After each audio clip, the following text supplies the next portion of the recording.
Welcome back to Serie A Spotlight. We're your hosts Jake and Matt. You know what time it is? Jake and I will have a very special soft spot for Salernitana. we love now. This might be bad. But your group has really some characters in it, no? Ora naħseb. Hello and welcome back to yet another episode of Serie A Spotlight. This is episode 214 and we're your hosts Jake and Matt. Here to run you through all the action in Matchday 30 in Serie A. Yes, this week we saw some major shufflings in the league, if that's a word. Milan and Napoli edge closer to Inter. Como made a statement victory to further solidify their position within the top four. And Cremonese finally get their new manager, Bounce, that has put them out of the relegation zone for the time being at the expense of Lecce. But Giampaolo ball, baby. Giampaolo ball, yes. Very exciting stuff. Stay till the end. Of course, for our patron segments, guys, we have the Fantasy League update and the prediction series. I won this one, so it's 7-5. Exactly. Matthew won this one 4-3. So he has... it's a consolation victory. We are 7-5 now. Is the title race still on? That's up to you to decide. Exactly. There's 8 games to go, brother. 8 weeks to go. But let's start things off with the goal of the week. I think you guys know where we're going with this. What do you think our goal of the week was, guys? There were two options, right? I mean, this week in theory. There was Male's goal against Parma, which was a really nice, well-placed shot from a distance into the bottom corner that caught the keeper off guard. But the goal of the week, of course, has to be Pavlovic's absolute rocket against Torino. Even the technique on that shot. Milan lost Theo Hernandez, but Pavlović has channeled his inner Theo Hernandez because you have someone that's carrying the ball forward, similarly to Theo, of course. We haven't seen any coast-to-coast goals yet, but he's capable of really taking the ball forward. He's physical and he gets in the opponent's face. Then he can have a crack from distance like this. So he's tough to handle. Very impressed by Pavlović this season. Tough to handle and tough to manage because you get a sensational goal like that, and then you get a penalty giveaway towards the end of the game. He's a little bit hit and miss. But people forget how young love he is. Pavlović. How old is he? People forget how young he is. I think 21 or 22. If you can double check that. While I give a shout out to the best and most charitable platform in Malta, Benevo Bid. Guys, check out our link in bio to bid on autographed items from top players, including match-issued kits. If you check out their socials, you could even see the authenticity because they've got the videos of the actual players signing off on this merch. And the beautiful thing is that most of these proceeds go to charity, and it is the vast majority of proceeds that go to charity. So click the link in our bio to help make a difference and upgrade your collection. Hell to the yes. Pavlović is 24 years old. Why do you lie to me? I don't know, but to be fair, for a centre back, that's essentially 21, 22. He's young, and he's only in his second year in Italy, and he's adapting to life. And I think that you've got something over there that needs to be nurtured and improved, because the baseline is a player who will always give you 100%, and a player who is capable of doing sensational things as well, unorthodox things. Totally, and a player with something to him, right? Someone with like Kessie had his strength. You know what I mean? Pavlović has got this side to his game. The X factor. Exactly. That's quite rare. I actually have a really good talking point about that when we cover Milan. Before we get into everything, of course, guys, don't forget to follow us on Instagram, TikTok, Twitter, and YouTube, and rate us 5 stars on Spotify or wherever you get your podcasts. It really helps us to continue growing. If you really love us and want early access and live episodes, then become a patron. It's $3.99 a month. And you'll be added to our group chat with 50 plus like-minded legends, join our fantasy league, and even win a free kit of your choice for winning the league. You also get a chance to feature on our Patreon Corner segment throughout our episodes, where you can even have your say live on our show. Stay tuned till the end, because we're going to be calling an Inter fan at the end of this episode and discussing what's happening right now. That is 3 games in a row without a victory for the league leaders. But without further ado, I think Inter are our first game, right? They are indeed. As Daniel joins the chat and says that it's his turn to go to the vet today, but he'll be listening as much as he can. Hello Daniel. To everyone who has joined us live. Hello Luca. Hello Tyson. Hello everyone. We love you. Love. let's go. So we have Good luck, Dan. Fiorentina 1, Inter 1. Now this was a game that I was very excited to watch personally, because I'm a believer, I'm a dreamer. I don't give up, and I am quite the optimist sometimes when it comes to football as well. I do believe in sporting miracles, And I tuned into this game, and 40 seconds in, Inter scored, and I thought to myself, all right, I'm just a sadist at this point, just enjoying feeling the pain, but yeah.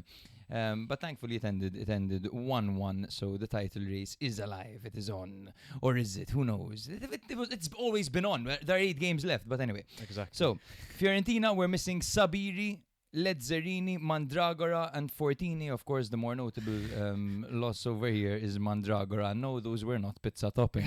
I was saying. Inter, we're missing Mkhitaryan, Bastoni, and Lautaro Martinez, of course. So De Gea was in goal for Fiorentina as they lined up in kind of a 4-1-4-1 formation with Dodo and Gosens as the wing-backs, Pongracic and Ranieri as the centre-backs, and Fagioli sitting and playing a very tidy game right in front of them. Totally. Parisi on the right, Goodmanson on the left, with Ndour and Brescianini playing behind Kean. Inter lined up in their 3-5-2 formation with Sommer in goal, Augusto Akanji and Bissek at the back, Dumfries on the right, Di Marco on the left with Zielinski, Çalhanoğlu and Barella in the middle, Thuram up front, partnered by Pio Esposito.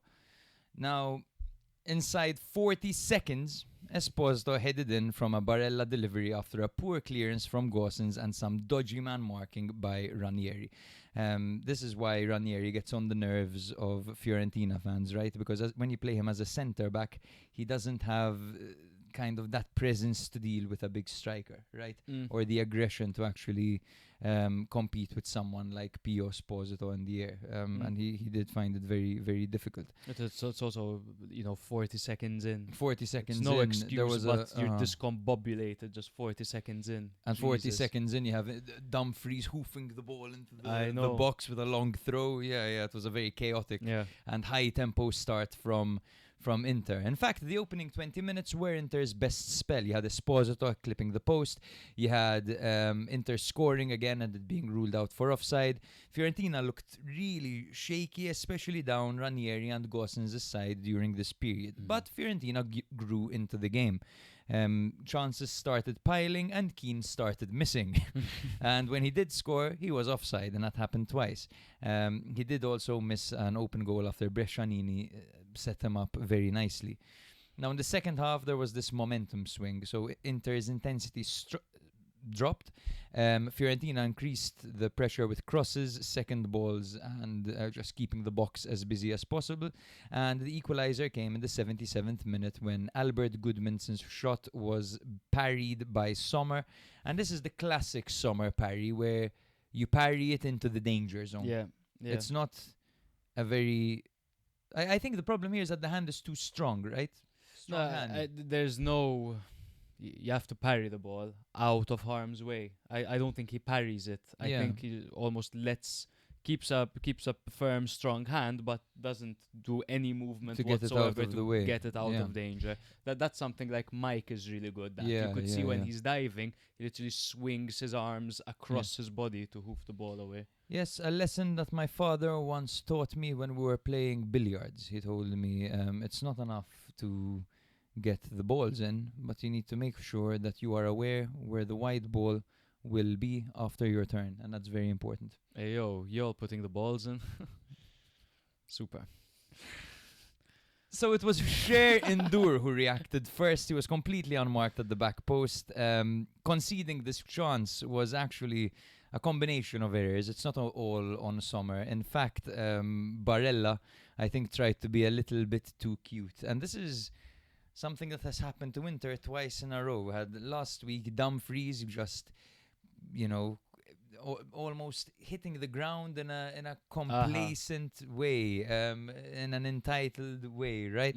To just try to win the penalty. He almost grabbed the ball on the way down as well.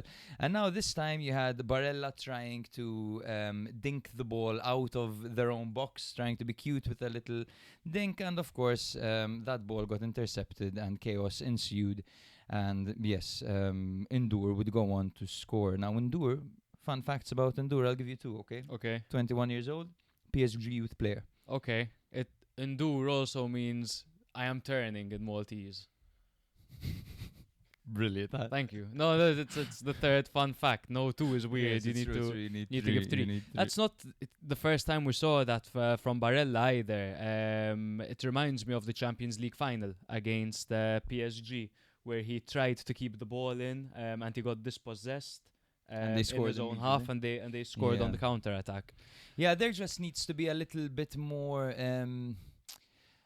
You need to be a little bit more street smart, I think, if you want to get the Scudetto. You have a lead, you know. I mean, this weekend gave us so many good examples of how to hold a 1-0 lead, and then so many examples of what not to do. So, for example, you have Napoli.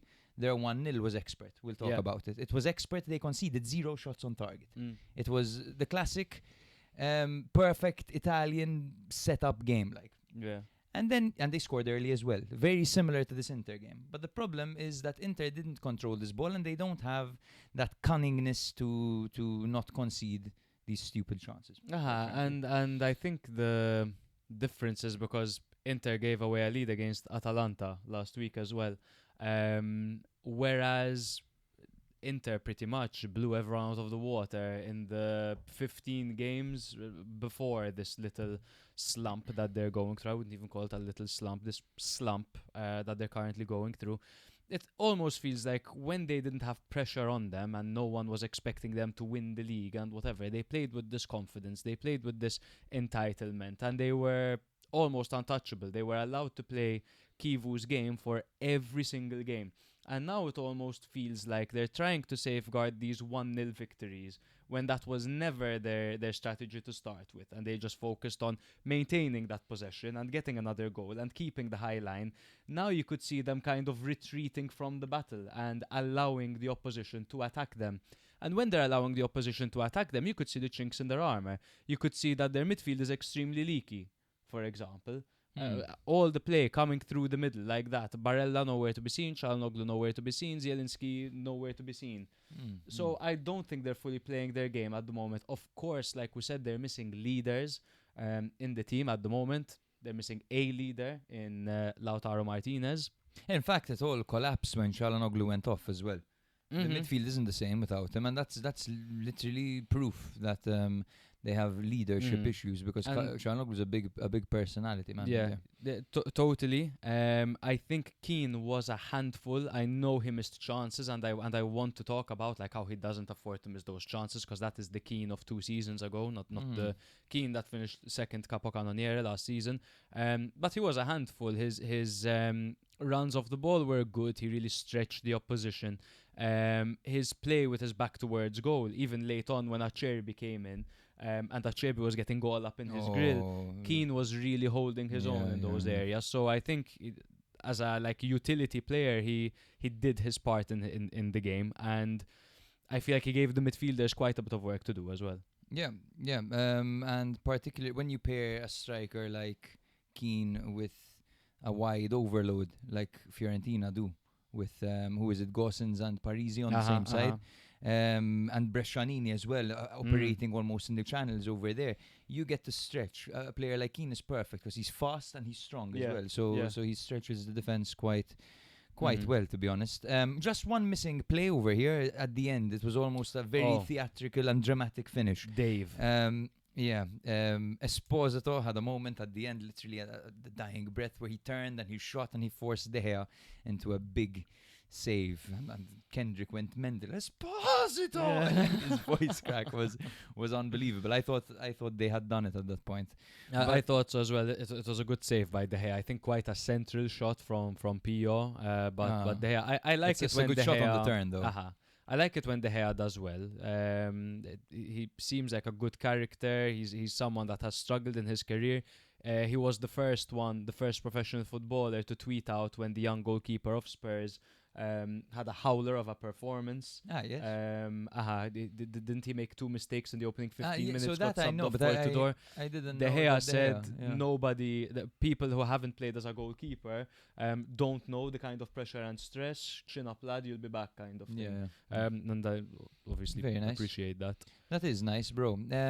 I think that we had it. Okay, let's not get ahead of ourselves over here. We might have had it twisted earlier when we said that Inter are good against the little teams and bad against the top teams, right? That was the simplistic take, right? Yeah. But maybe it's not just the case that they're bad against top teams. Maybe they are bad under pressure.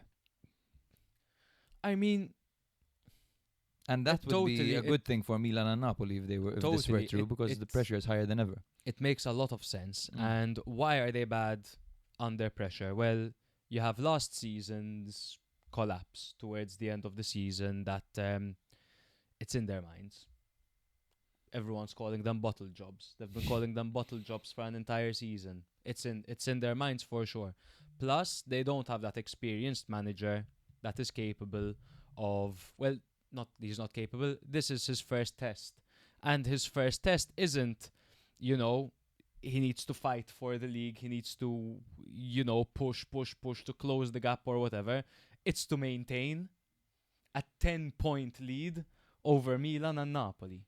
Can you imagine the stress that comes with you? You can't. You just, it's in your hands. And that's almost even more stressful than leaving it up to other people to fuck up. They have stopped playing with this freedom because now all of a sudden they score and they're protecting their lead. They're trying to protect their lead. And exactly. By doing that, they're inviting all the pressure in the world. They're inviting pressure, and they're not a a tight. They're not a tight unit. And also, I feel like, why didn't they have the bodies in the box that we're used to seeing, man? I know Inter, when they play, every time there's the ball out wide or whatever, you have 3-4 bodies in the box, man, ready to attack that ball. They just cross the ball, and you remember Inter and their crosses.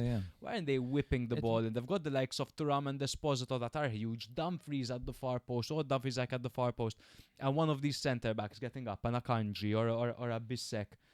No bodies in the box, just Pio Esposito, maybe Thuram. I think Thuram is a talking point, and I think right now he's a liability on this team. He's honestly, you watch this guy and you think doesn't want to be there. He doesn't want to be there. He's not exactly interested. He wants to be there for the wrong reasons. Because to me, it doesn't look like he wants to play football for the team. He doesn't want to win the league. He's static. He hasn't scored in 8 games.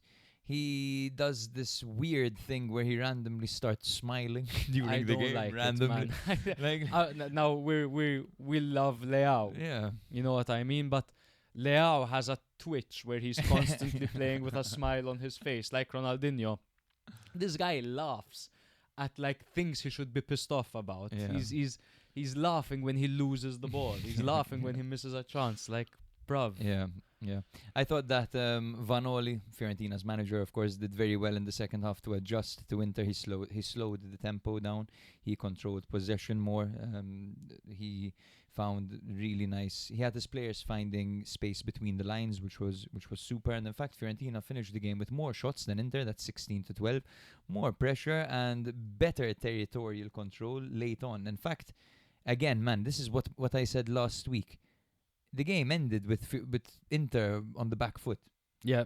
I mean, granted, Esposito had that chance at the end, but it was all Fiorentina before that. You had Harrison getting close with a curled effort. But anyway, yeah. We have some comments.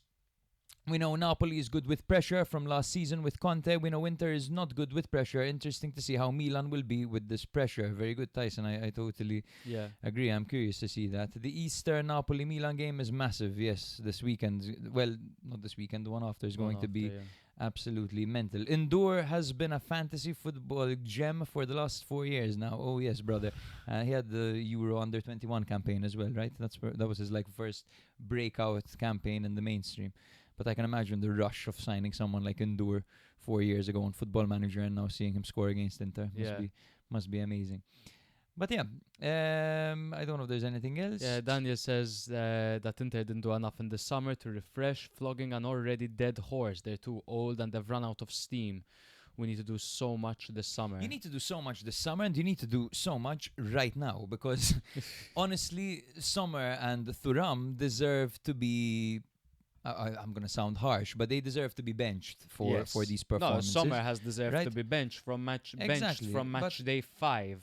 But this is the environment that currently exists, and when things are going well, it's nice. Know that they're a bit forgiving. You get a second chance. It's your place, and all that. But first of all, I don't think it's fair on the other players in the team, who like Martinez. Martinez, every time he has been called upon in goal for Inter, has played very well this season.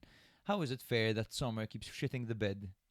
No, I agree with you. And he isn't getting a sniff. I agree with you. It's not And exactly fair. like, we've praised Inter in the past 4 seasons of Serie A Spotlight for being the best in the market with a tight budget, because they'll sell Onana for 40 million to Manchester United and bring in Sommer, and everyone's talking about like, wow, they got Sommer for that cheap. He's been so good for 2 seasons, whatever. But then you need to turn him around as well. And if you're buying 35-year-olds, 36-year-olds, they've got a shelf life, man. It's like in the UK when I used to shop from Co-op. If you buy an apple, you have to eat it immediately. It's going expired in the next day.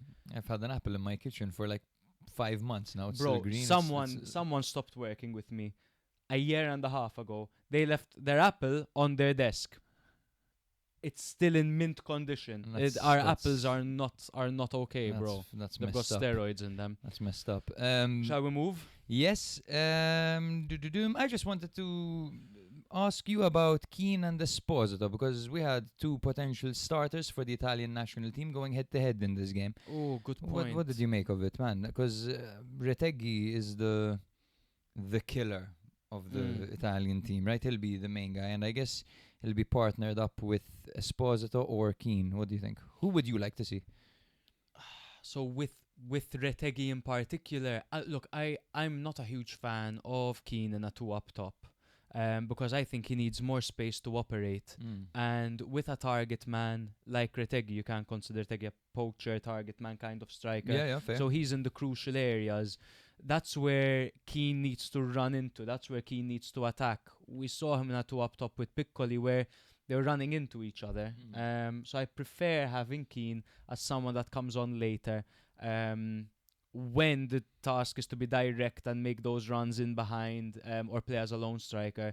Esposito, I think, because his hold-up play is so strong, because he has such good size and structure and such good physicality, that I think he partners a Retegui better. However, and then there's the argument that he's 19 years old and he doesn't have the experience that Kean has, so there a decision needs to be made. I think for a 2 up top, Esposito fits it better, honestly. But if you had someone running in, clean through on goal in the last minute of a game, are you going to choose 20 goals last season Kean, or Serie B last season I think Esposito? No, but the question is, do you want someone like Kean, who in his career has had so many missed chances and poor seasons and just negative moments, right? Because Kean's career hasn't been smooth sailing. He had one great season last year, but before that it was almost a tragedy, considering he burst onto the scene at 16 years old and has always kind of been leaving fans wanting since then. But sometimes when you're younger, man, you play with this fearlessness that's almost naive, and it helps you. You know? Yeah. And that's Honestly, probably what Kean had when he broke out at 16. Honestly, I think Esposito's a better shout, and you get Esposito scoring in the first 40 seconds of the game.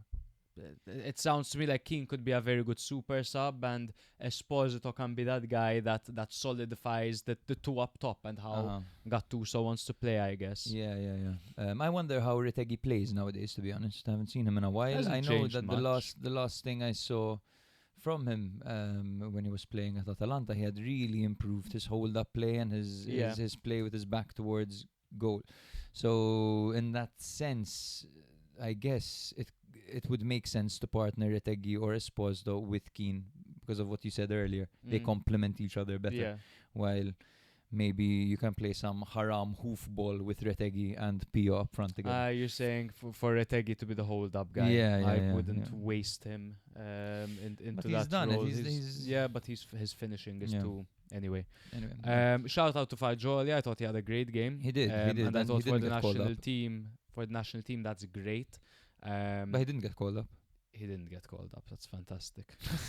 There were, in fact, some admissions from the Italian national team that raised eyebrows were Bartesaghi, Zaniolo, Fagioli.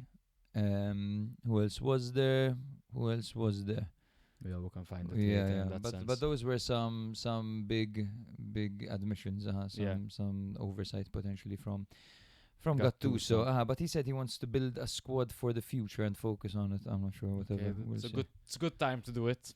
You know, about to risk the third World Cup in a row. Yeah. That a team that's won it 4 times. He's injured. A day after getting called up, he flies there, talks to Gattuso, and now he's injured. Apparently, That's there was a bullshit. medical test on him, and he was No, deemed not it's fit. That's all. Hey, I'm a proof guy. That's what I like. That's what's reported. Yeah. That's what they want you to believe, brother. Now, not that Chiesa has let the Italian national team down yet again. But anyway, Chiesa. Who is this Chiesa? I haven't seen him. Right now, we have Inter in first place with 69 points. Milan are in second with 63 points. So they have cut the deficit over there. It is very much alive with Napoli in third with 62 points. Fiorentina, on the other hand, have managed to gain even more ground from that 18th spot, as they are now in 16th with 29 points. How many points is that from 18th? That's 2 points. 2 points. Yes. Okay. I'd hope that Fiorentina, created a bit more distance by now. But anyway, let's jump to Milan 3, Torino 2. So Milan are back to winning ways following their loss to Lazio. And they are now just 6 points behind Inter. They missed Leao, Gabbia and Ruben Loftus-Cheek in this game, but Santi Jimenez was back on the bench. Torino got their 15th loss of the season in this game, meaning they've lost half their games.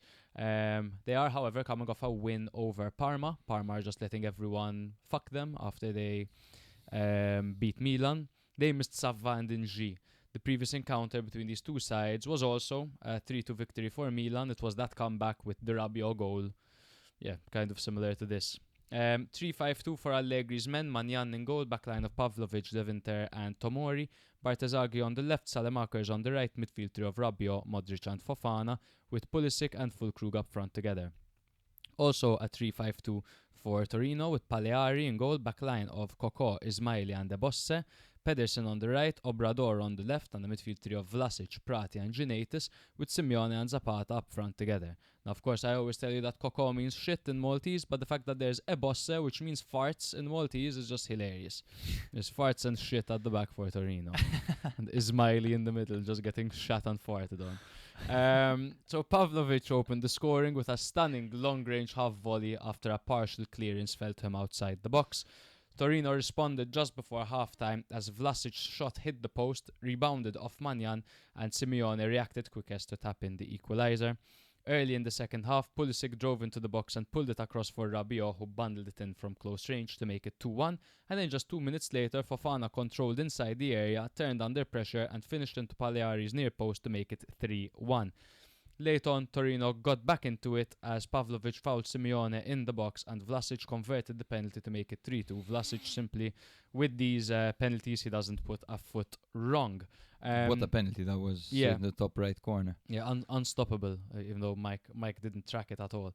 But this, firstly, I think it's a quintessential Milan Allegri performance where Milan were absolutely dreadful, dog shit, call it what you want, in the first half, and then the second half they picked up. What are your thoughts?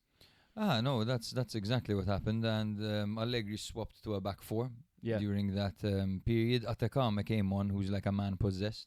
Totally. He's a unit, he's massive, and he pumps those crosses into the box relentlessly. Got an assist for it, yes, and we have said many times before that Bartesaghi and Atacama are two very accomplished crossers, so that worked well. And also I liked the double pivot of Modric and Rabiot, with Fofana operating as kind of a pressing midfielder as well, operating in that space between their defense and their midfield. That's, I think, it's a very good role for Fofana. And apart from the goal as well, I think he's been very good lately, Fofana. I want to give Fofana his flowers. He said in an interview, he spoke really well. He said, initially when the coach tells you you're gonna play closer to goal, your first reaction is always to be happy. It excites you. It gets that kid out of you. You want to score a goal. You want to be involved. It's like, but upon further reflection, that's not where I want to play. I like starting attacks. I like bringing the ball forward from deep. That's where I want to be. That's where I feel I'm the best.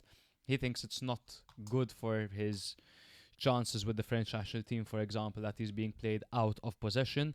But he's a professional, and he's the kind of player that Allegri wants in his team. And look, man, if he weren't so bloody clumsy, and clumsy in he should have scored there, he should have scored there, he fumbled that.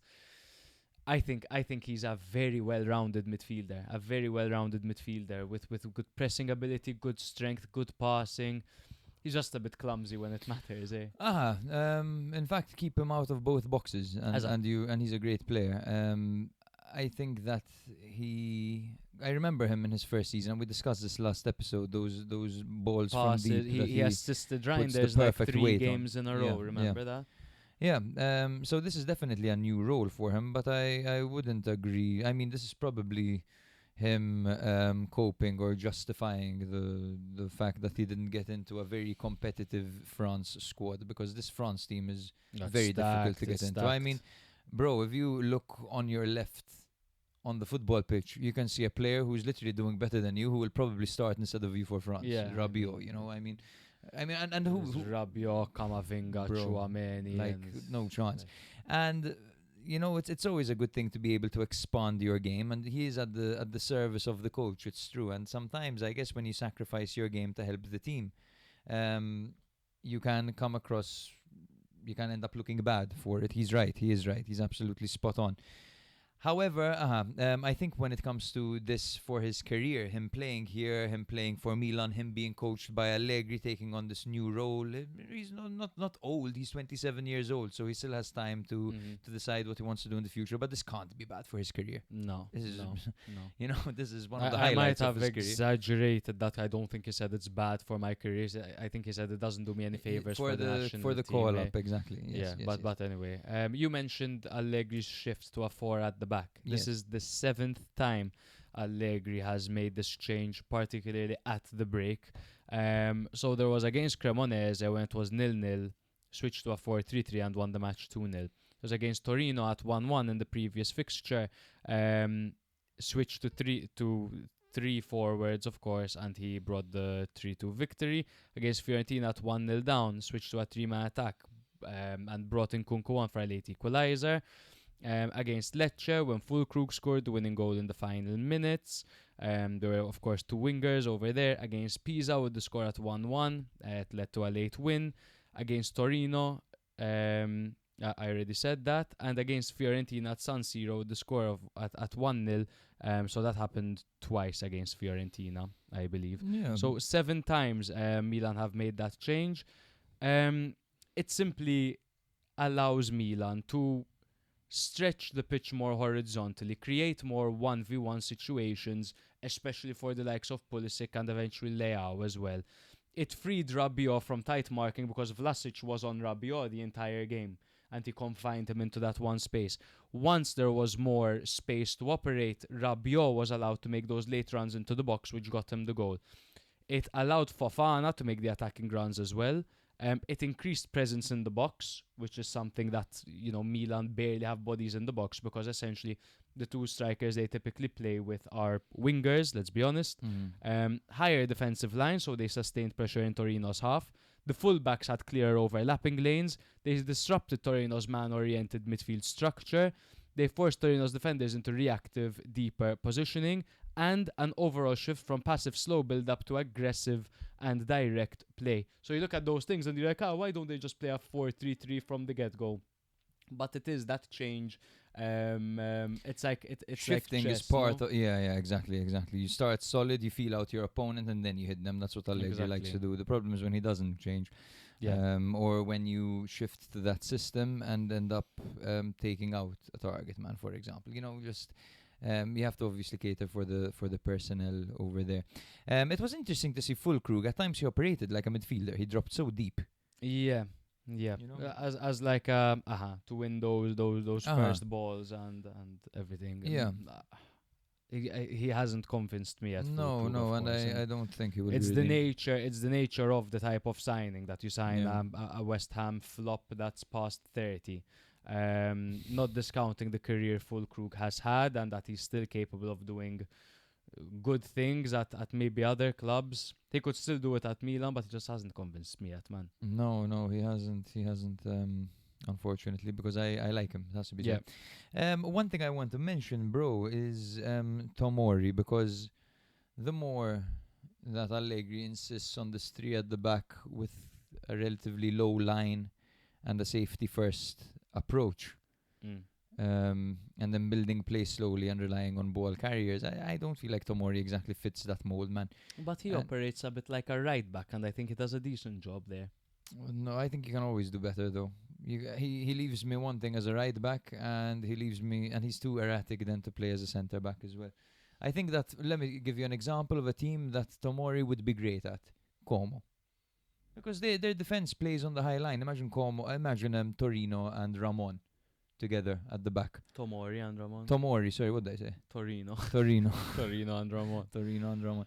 Tomori and Ramon at the back would do very well, because I it's see a what high you mean. line. He's aggressive. He was really good. Tomori, in fact, in Pioli's system, where Yeah. it was that. No, I see what you mean. I don't think he stands out negatively. I think even he operates decently as a right back when Milan are in possession. I think But- he's become the worst of the bunch. Yeah? Interesting. I think Yeah. he's been having quite a good season, to be fair, man. Okay, fair enough. Let us know what you think. Yeah, but on the topic of defenders, Milan were gonna sell Pavlović to Fenerbahce for 20 million if he didn't say no. How much do you think he's worth now? Oh, I think that Pavlović you could easily ask for 40 million for someone like Pavlović, no? From the Prem, But from anywhere, Saudi. Yeah. Whoever I is think interested. I think you can get like 35 million if Yeah, it's a yeah. researched purchase. I think anything above that is Milan negotiating and Milan doing their thing, stating his importance, etc. But just look at what that erratic decision could have done, right? Milan without Pavlović this season, who has really offered something that they lost through Theo Hernandez.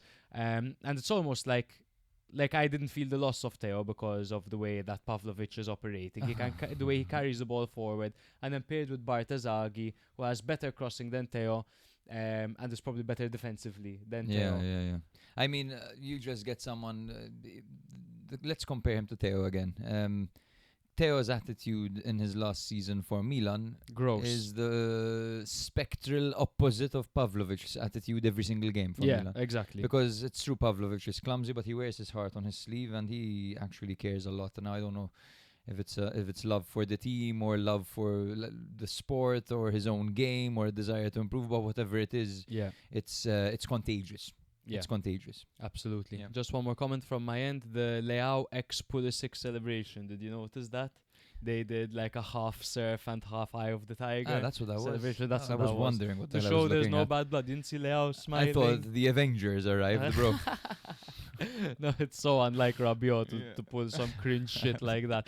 But It's like I was watching Juve for a while. It's to show there's no bad blood between Yeah. Pulisic and Leao. That's what I like to see. Obviously, a camp that's brought in together. Just a few comments on Torino before we move on. Vlasic just continues to prove what a player he is. Even defensive duties he was doing in this game when how he man-marked Rabiot, he really disrupted Milan's flow for the first half.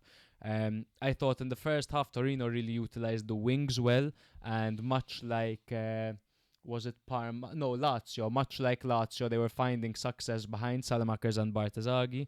I thought Simeone and Zapata were constantly threatening, especially in the first half, threatening those second balls close to goal. And however, they just, they lost the game in the span of 2 minutes. But they lost the midfield after Milan's formation change. And I think that's how, in a nutshell, the game went. D'Aversa has set the Torino side up quite nicely, to be honest with you. They looked really organized against Milan, and I believe, one moment, let me confirm, yes, they did. They smashed Parma last week as well. Yeah. So good sign so far from D'Aversa. We'll keep an eye on how they develop. Yeah, they find themselves at the moment in 14th on 33 points. Just to paint the picture, they're level on points with Genoa and 1 behind Parma. While Milan find themselves in the title battle, 63 points in second place, 6 points behind Inter, 1 ahead of Napoli. Over to you, Bella. Yeah, we have Cagliari 0, Napoli 1. So Cagliari were missing Bellotti, they were missing Felici, Idrissi, and Obert was suspended after getting sent off in the last game. While Napoli were missing Neres, Di Lorenzo, Vergara, and Rahmani. Christ. That's a weird lisp you have. That's a weird lisp. Almost Japanese, isn't it? Yeah. So let me just pull up the lineups right here very quick. It was Caprile in goal for Cagliari, with Pedro, Mina and Dossena at the back in their 3-5-2 formation. Palestra was on the right with Rodriguez on the left. Adopo, Gaetano and Suleiman occupied the middle, with Esposito and Folorunsho starting together up front. Of course, this is Inter's Esposito's brother, Sebastiano, of course, not Pio Esposito. Yeah. Yeah, and there's another one in Serie B for those of you who don't know. I want to see how he's doing. So Vania was in goal for Napoli in their 3-4-2-1 formation, with Oliveira, Bongiorno and Beukama at the back, Gutierrez on the left, Politano on the right, with Lobotka and Gilmore in the double pivot, De Bruyne and McTominay playing behind Højlund. So after less than 2 minutes, Scott McTominay scored the winner. He's back. He's back, and that's it. Back with an immediate Well, but impact. it was a tap-in, but he got the tap. He scored the tap-in. Exactly. You know? Why did no one else get to the ball? Uh-huh. So there was a cross from Politano. There was a flick by Beukama. Really scrappy sequence. I tried to write down what happened, but honestly, it just ended up rebounding off the post. I'm not sure what happened, and McTominay tapped it in. That's my analysis of the goal. From there, the match followed a very clear pattern. It was Napoli controlling the tempo and the game, Cagliari really struggling to break the press, and the best chances fell to Esposito after an Oliveira mistake. But he missed. That was the good thing. And it was only a half chance, really. In the second half, Napoli once again came out and they pushed early again. They love doing that. They love to catch you off guard, right? Cagliari must have been thinking they're holding back, let's try hit them. And all of a sudden they come out and they try to hit you. The game shifted into management mode soon after that. Cagliari pushed late, but they created absolutely no shots on target. There was a final key moment, a last-ditch clearance by Spinazzola to stop a late equalizer. And that was that for Napoli. Bro, this was a nice system.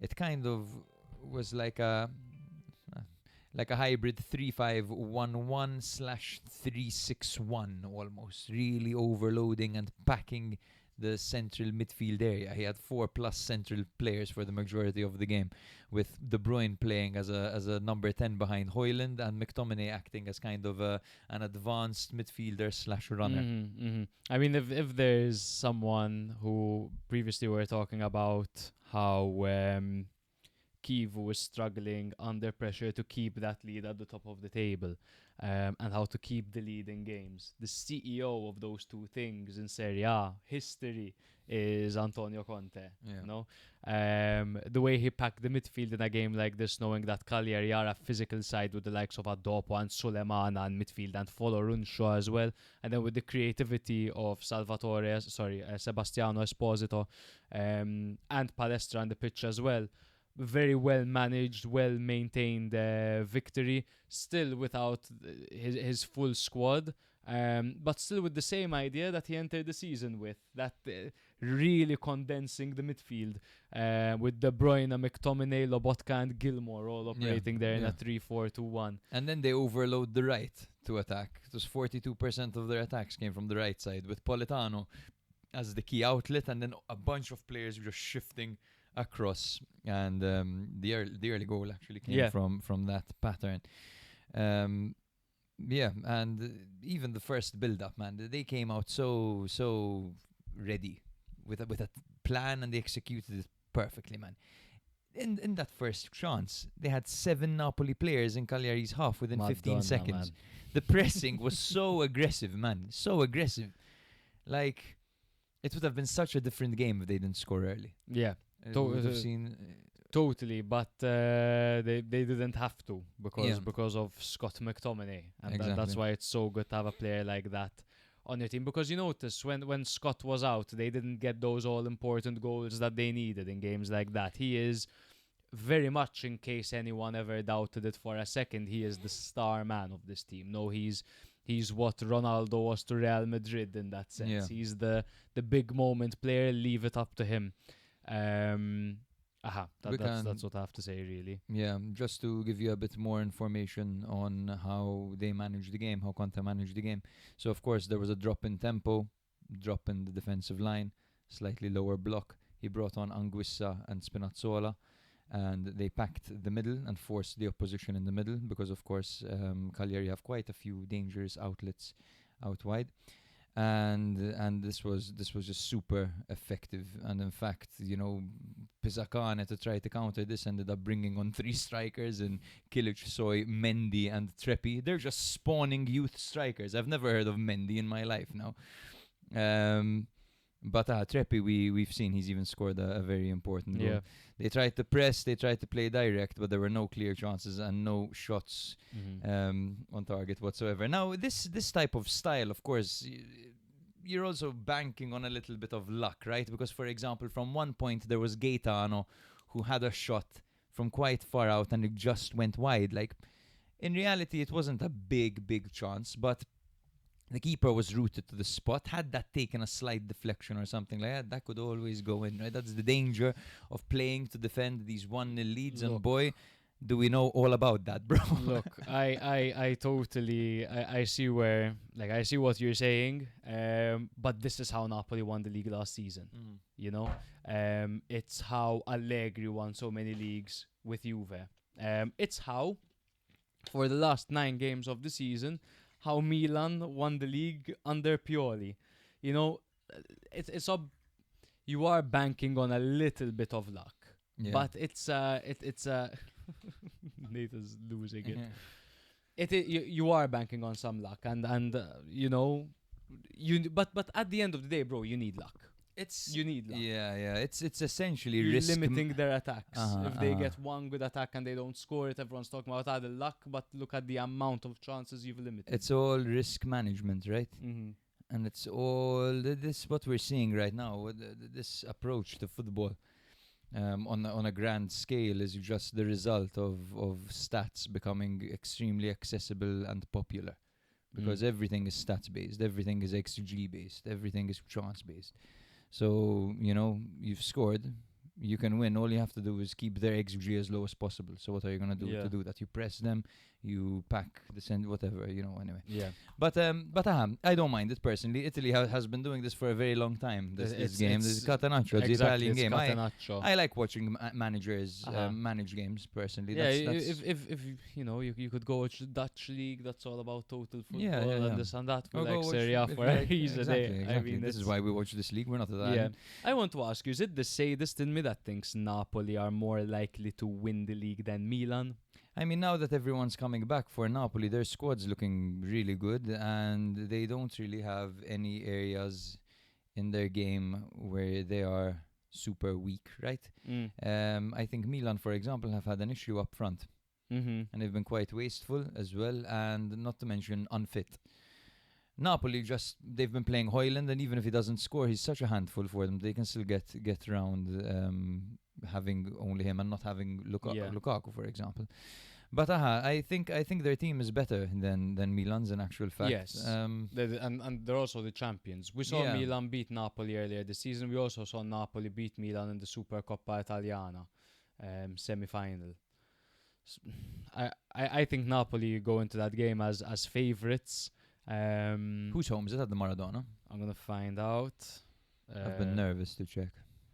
Plus, we're about to find out. My mind and heart is with Malta right now. Exactly. Mine's with Parker. Milan, Napoli, Milan. Oh God, it's at Yeah, the it's at the Maradona. Maradona. But Milan, Napoli have that weird thing, no, where Napoli always win away and Milan always win home. I don't know. The Maradona Well- just reminds me of that one game where Milan took a 2-0 lead.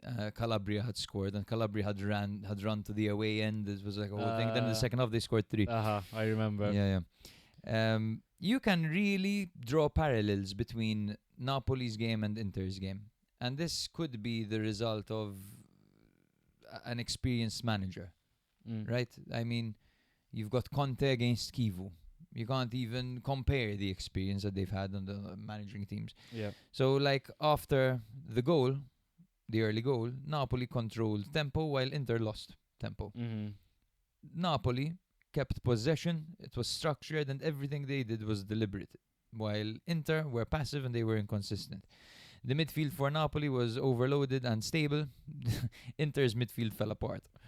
Inter suffered constant pressure. Napoli conceded 0 shots on target. So, That's what you get with an experienced manager and an inexperienced manager, right? Yeah, and perhaps potentially leaders on the pitch as well. Yeah. That could also help. If Milan or Napoli win the Scudetto and we manage to blow this lead, I'm converting to cricket next season, says Daniel, supporter of Inter. Cricket is the second choice. What an Cricket. interesting sport. What would your second choice sport be? Either F1 or UFC or rugby, I guess. Nice. Yeah. Anyway, where do they stand, bro? How about you, bro?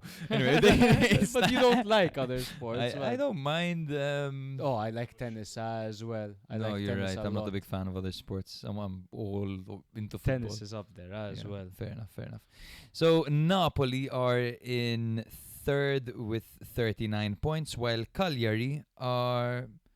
Wait, what the hell? Can you refer to your table? SofaScore does this weird glitch where it gives me the standings from 1970. What the and fuck? I can't change it. I don't know if You this said happens to Inter are in anyone third. else. Yeah, I said that Napoli are in third, which they are, to be fair. Napoli are in third on 62 points. But then I went to look for Cagliari and I found Foggia. 7 points behind Inter, 1 behind Milan. And Cagliari are in 15th on 30 points. They're only 3 points ahead of Lecce. Yeah. Also, just a note, I looked up how Salvatore Esposito is doing. It seems like he's playing a lot, but Spezia, man, are in the relegation zone. Spezia are always like this, man. Since they got relegated from Serie, they almost got promoted last season. Did they? I thought they really struggle? Yes, bro, they were doing great last season. Then maybe it was the season before where they were also flirting with relegation. Yeah, could be. Let's jump to Como 5, Pisa 0. Como undefeated in 6, where they've scored 15 and conceded 4. In this match, they missed Addai and Rodriguez. Pisa were coming off their win over Cagliari, but unfortunately they had to play with 10 men this game. So they had to play with 11 men this week. They missed Durosinmi and Abusher through suspension and Marin and Scuffet through injury. Previous encounter was a 3-0 victory for Como. Como had Bute in goal, the backline of Moreno, Kempf, Carlos and Van der Bremt. And guys, this is the best defense in the league statistically this season. That's wild. Yeah. D'Acunha and Perrone in midfield, and behind Duvicas was Rodriguez, Paz and Diao. So they didn't miss Rodriguez, but Rodriguez got injured in this game. 3-5-2 formation for Pisa with Nicholas in goal, backline of Caracciolo, Albiol and Carnestrelli. Leris was on the right, Angori on the left, with a midfield trio of Loyola, Hoyholt and Akin Sanmiro, with Moreo and Tramoni up front together. So Diao opened the scoring in the 7th minute. He capitalized on Moreo's defensive slip, shifted onto his left and finished past the keeper Nicholas. Duvicas made it 2. He was assisted by Diao. Baturina then made it 3. He had come on for Rodriguez and he had a smart low finish from the edge of the area. Paz and then got his first goal since October after a cutback from Moreno. Maxi Perrone joined in on the party as well in the 81st minute after he tapped in a Kun comeback, a close range finish. Pisa had 2 second half goals ruled out, but they didn't threaten for a second. Very clean 5-0 victory for Como. And firstly, I want to highlight they have the best defense in the league. They don't need Tomori. They don't need Tomori. So we have a lot of conversations about Fàbregas and how he always wants to play his game, and even if it means losing 4-0 to Inter, and pressing and playing with a high line, and we found him a bit. We thought it showed his inexperience, but here we are, 30 games in, only conceded 22 goals. That's wild. To It's be honest. crazy, isn't it, man? It really is. And That's so impressive. Sometimes it really shows that it's not about, having players protecting outside the area. It's about condensing the pitch as much as possible. And that's what we see with Como. Yes, they play a high line, but when they play a high line, they're condensing the pitch and they're giving their opposition less space to operate. And that's what they do so well, man. If there's a loose ball, they're on it. So aside from that, and then in this game in the first half, bro, 80% ball possession. 80% ball possession. Yeah. Yeah. So more time on the ball and condensing the pitch as much as possible. It doesn't mean they need, the best defenders or the best defensive structure, but the way they operate. It's the old cliche, that attack is the best form of defense, and it's clear to see over here. I thought that the main difference between Como and Pisa this game, and the main reason that Como swept Pisa aside so easily, is because they couldn't handle Diao, man. Diao was levels above anyone on this Pisa team. He's so good, and he was just taking the piss out of them. Yeah, Diao was fantastic. He scored that goal early on. You forget when Diao got injured, and you can see like Nico Paz and Baturina and D'Acunha, Perrone, all these guys playing well. You forget how good someone like Diao was. Diao is arguably, when he plays, the most dangerous player they have on the pitch. Very direct, very fast, very good finishing. Something about the way he moves as a striker reminds me of Thierry Henry, stylistically. So quick and just so he puts the ball into the bottom corner so calmly. And he got his first goal and assist of the season, but he's only played 444 minutes this season due to injury. And he had relapsed his injury because Fàbregas rushed him, etc. We all know that story. Last season, in he's a 15 generational talent. He's 20 years old, man. 20 years old. Last season, he joined from La Liga halfway through in January. He played 15 games. He scored 8 goals and got an assist. Generational talent. Yeah. And people often talk about, we talk about it as well, how Como don't have many Italian players. They only have 1 minute of an Italian that has played it's football increased this now, season. because I think he saw the statistic, because he brought on Goldaniga this game, and I'm pretty sure he brought him on 77th minute. Okay, so he's played 14 minutes. Congrats. Still statistically the worst in the league, but probably statistically where they're the best is youth. Yeah. I mean, Diao, 20 years old, Paz, 21, Rodriguez, 20, Addai, 20, Valle, 21, Ramon, 21, Perrone, Baturina, Van der Bremt, all under 23. Yeah, and then they have their... crazy, They've bro. got their veterans, like And then they've got their Kakare, 26. You know what I mean? Yeah. Kakare plays like the mature player in the team. He's Exactly. 26 years old only. Exactly. Yeah, they're a fun team. And I saw something in the group chat this week about how interesting it would be when they do qualify for European competition, because there's a homegrown quota. So they might have to sign some seasoned players who are homegrown in Italy. So we'll see how that develops. That would be interesting to watch. They're also going to have the whole... I should have put this in my notes. Don't quote me on this, but when Aston Villa made Conference League last season, or in 23-24, if I'm not mistaken, they ended up striking a deal with UEFA, where they were paying some kind of compensation in installments, if I'm not mistaken, because of the financial fair play regulations. No idea. So it's rumored that Como will be doing something similar if Aston Villa manage to pull it off. So it doesn't necessarily mean that they're gonna get a ban, but there could be some kind of medium that is struck through this installment method. I'll try find it. It could be interesting. Yeah. Interesting in theory. It's not actually interesting, but yeah. It's not incredibly interesting though. If it were, I would have quoted it perfectly. Yeah, exactly. You know what is interesting? Sorry, I've been trying to wait to the Udinese game, but I can't wait anymore, bro. Did you see the birthday compilation that Udinese made for Bertola? Insane, bro. It's one of the funniest videos I've ever seen. They made, so for those of you who haven't seen it, it's this video Udinese posted wishing their player Bertola a happy birthday. Now Bertola really isn't bad in my opinion. No. He's fine.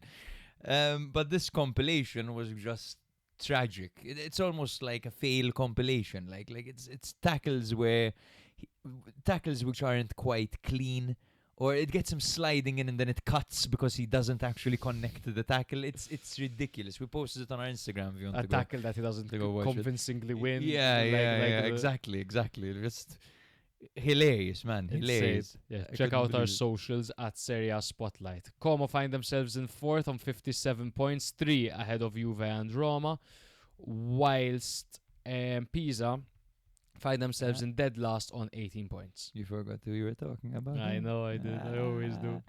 Mela, the next one. Oh, this is a fun one. This is another example of a team that really struggled to hold on to a lead.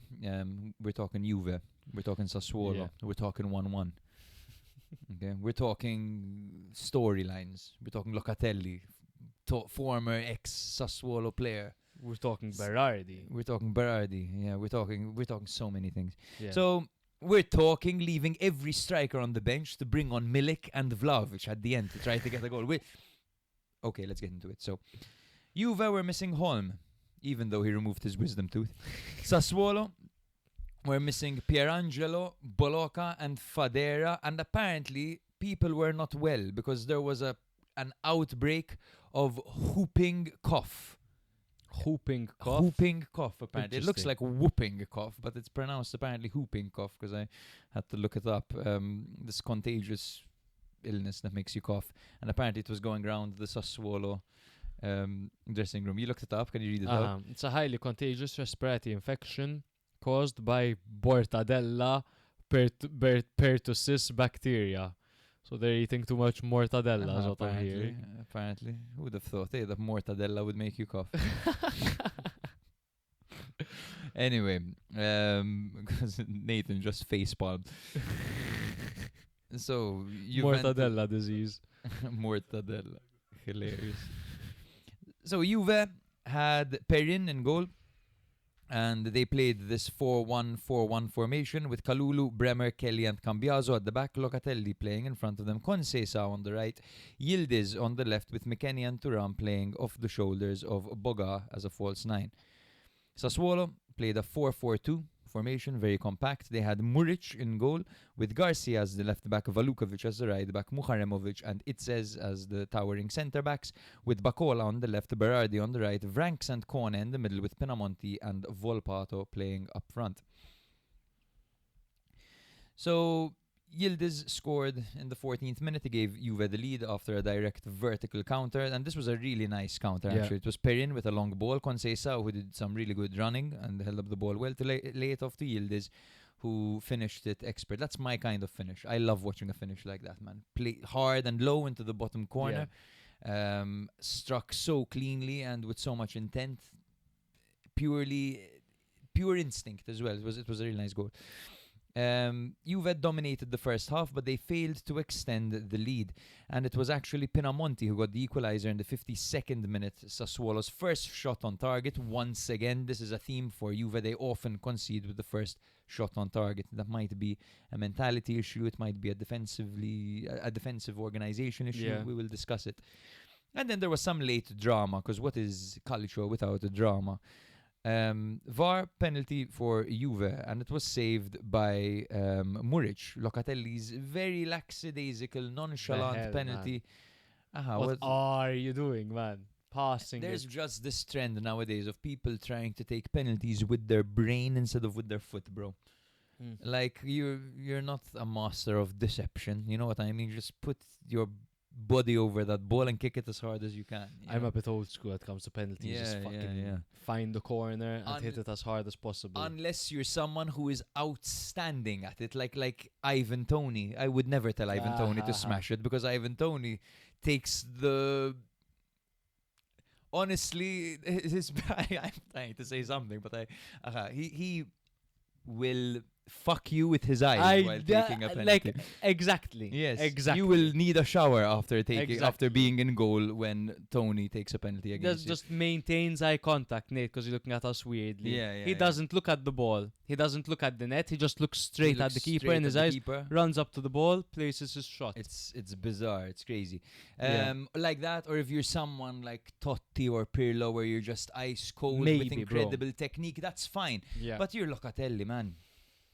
Just hit it hard and score. Nkunku fucking did it. Yeah. Nkunku just hit as hard as he could. The keeper touched it and it still went in. That's all you need to see. That's it. But this is this sums up Juve. It sums up Juve because Juve play. This is the best football this period that Juve are playing this season. It's the best football they've played all season. Probably the best football they've played in the last 2-3 years. Let's be honest. But they don't have someone to put the chances away. No one. Their best player, Yildiz, even struggles with his finishing, albeit a very good goal this week.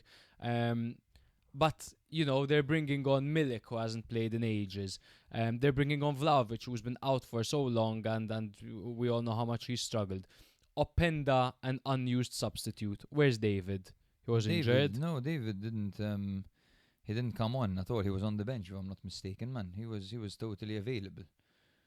Right? Yeah, unused substitute as well. I'm telling you, it's bizarre, bro. He threw on Vlahovic, who had been out for 4 months, and Milik, who had been out for 700 days. So there is an argument you can make that perhaps Spalletti could have brought on someone who's a bit more match-sharp and match-ready. Okay, fair enough. But I think he panicked. He did panic because things were going really well. In fact, his system was working perfectly until it didn't. Because he had this false nine thing going on, and they were creating a lot, but they weren't being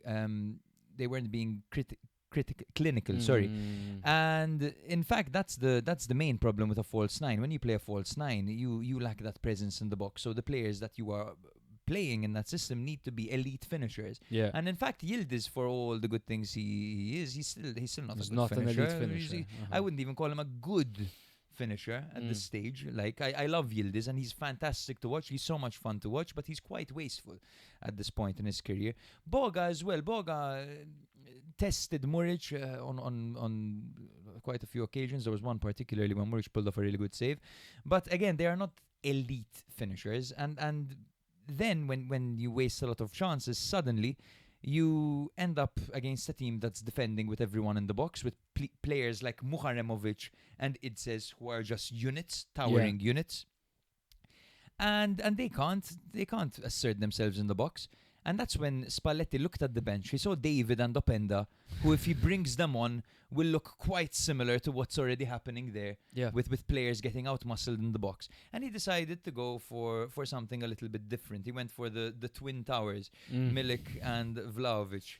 And it almost worked, because Milik at the end, the cross came in, Milik headed it, forced a save from Muric, and Vlahovic just couldn't stretch to get the rebound. It almost worked. But if you're given a teaspoon to eat spaghetti, you're going to have to make do with the teaspoon. You know what I mean? Comolli has come in, thinking that, Giuntoli was the problem or whatever. They bring on Comolli, and the shit show that he did in the summer is just a disaster, bro. Confirms Tudor as coach. The number one fuck up. And then they spent... he had the signing of Jonathan David... Openda, João Mario, You know what the buy option on Openda is? 40 fucking million. Something like 45 million Jesus euros. Christ, man. Like, Juve haven't been well run in so long, bro. Yeah. Like, you could point fingers at, because Spalletti brought these guys on, should have brought those guys on. Tudor wasn't ready. Look at what he's doing with Spurs or whatever. Tudor at this point is just collecting. Like, what shitty run clubs he could go work at. Yeah. You know. Yeah. We have a really good episode with Adam, an expert on all things Juventus. If you want to go check that out a few episodes ago, guys, if you want to hear all about Juve's management and all the mishandlings and etc. etc.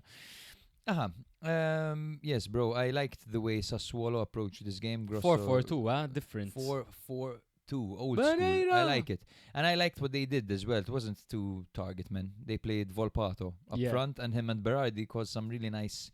they played some nice combinations out wide and caused many problems. I like Volpato, man. I like want to him as see well. more of him. He's Australian, isn't he? Yeah. Are Australia in the World Cup? Australia would World Cup. probably some qualifying stuff, no? Probably. This is the... I know Australia's women are fire. The football team. I'll find out. Yeah. Okay. Yes, they officially qualified for the World Cup in North America. The Socceroos, bitch. Yeah. You know, man, when Locatelli missed that penalty, I've always had a soft spot for Locatelli because we saw him develop into we saw him become a man, essentially. We saw him score against Sassuolo, and it meant so much to him when he was at Milan, and he cried, and then he ran. Then a week later he scored against Juventus, and his confidence and his posture completely changed, his body language and everything. He did a knee slide when he scored against Buffon, you know what I mean? Like, and you're crying a week ago when you score against Sassuolo, now you're knee sliding, scoring against the Buffon. greatest goalkeeper of all time. And I think he still suffers a little bit with confidence, or with he like tilts, imposter syndrome. Not necessarily, not to that extent. I'm saying when he missed his penalty, he wasn't he lost all his composure. You look at Locatelli after that penalty miss, he was really bad for pretty much the rest of the game. He was in his head, and I guess it's normal. It is normal. It also separates what makes a good player from a great player, right? The great ones are the cold-hearted motherfuckers that would miss a penalty and then score 5 minutes later. Yeah. Or at least have a decent performance. No disrespect. Locatelli has had such a good season. Such a good season. Yeah. But it's moments like that can... they would be... They'd be in a much better position for top 4. That's how important that is. Yeah. Absolutely. The main issue with the goal that Juve conceded on 2 separate occasions was Bremer. And Bremer hasn't quite looked like himself. It's true. And it's just a situation where I feel like whenever I watched Bremer before, he was on his man. Always. Like his marking was so aggressive, and he wouldn't give anyone an inch, you know. And in this game, Pinamonti received the ball with his back towards Bremer. Bremer let him turn and pass. The cross came in, and Bremer let Pinamonti run across from him and get to the ball before him. Not what you'd expect from Bremer. No, and I'm just looking at the statistics, but it's quite unfair because, to be completely honest, Juve didn't have too much defending to do in the box. This is the high-risk nature of playing, but no ground duels, one aerial duel, 1 out of 3. Okay, he had 5 recoveries, 3 clearances, no blocked shots, 4 defensive contributions, no tackles, 1. Yeah. Luca says Bremer has never been the same since the ACL injury. Yes, of course. I mean, I think he's in his head, maybe. That was 2 devastating injuries, no, for him. Yeah. But anyway, shame. Yeah, we wish him well. Yep. But this is a bit of a fiasco, this whole up and down thing, but whatever. It's insane. Man. Now what are they gonna do? They're probably gonna change him again next summer and whatever. Yeah. But I think that is enough on Juve against Sassuolo. It was a bit not unfair, unlucky for Juve not to get this over the line. And do you think, bro, that it's over for Juve in Champions League? No, right? If 8 games to go, 3-point difference with a Como side who... This is the first time they're in this situation. Spalletti's been here before. It's actually quite likely that Juve will find some consistency and Como will have their slip-ups. Yes. You know what I think? I think Como are going to do it. Yeah. It's it's naive and foolish to say it's over before it's actually over. In fact, there's a saying, a very popular one that we teach children: don't count your chickens before they hatch. That's it. Okay. It ain't over until the fat lady sings. Exactly. Or in this case, it ain't over until the old lady doesn't sing, and the old lady didn't sing this episode. Yeah. Where do they stand, Milelo? Yes, that's what I was checking. You have it there. I do have it here. Juve are in 5th on 54 points, just 3 behind Como in 4th, while Sassuolo are in 10th on 39 points, level with Udinese. We are now going to jump to Roma 1, Lecce 0. So in all competitions, Roma are winless in 5, where they have 3 losses. They are fresh out of their 6-pointer loss to Como and elimination from the Europa League. Coming into this match, right? Yes, coming into this match. Of course, they lost 4-3 to Bologna midweek. It was a crazy game after 120 minutes. Yeah. They headed into this match also without Wesley, without Kone, without Celik, without Dybala, and Ferguson and Dovbyk, who are essentially the carbon copies of David and Openda. Lecce are going through a tough spell of games right now, having recently played Inter, Como, Napoli, Roma, and now they face Atalanta, Bologna and Fiorentina. Somewhere in the mix they had a victory over Cremonese. Here they miss Camarda, Gaspar, Koulibaly and Sotil. The previous encounter was a 2-0 victory for Roma. Think about those losses for Lecce. Massive losses. Their leading centre-back in Gaspar, Koulibaly, is a very important player who has been through it all and has actually saved them before with his goal against Lazio last season. Sotil was brought on to connect the defence to the attack, and Camarda was meant to be in rotation with Stulic. And look what happened during the game. Banda went off injured. Yikes. So it was a tough game for Lecce. So the only goal... The only goal of the match came in the 57th minute through Robinho Vaz, the 19-year-old French forward. He was subbed in just like 6 minutes earlier. He rose at the back post to head in Hermoso's cross. His first goal in a Roma jersey and decisive for the 1-0 win. I'm really glad he scored because when he played midweek against Bologna, I was looking at him going, Robinho, what the hell are you doing?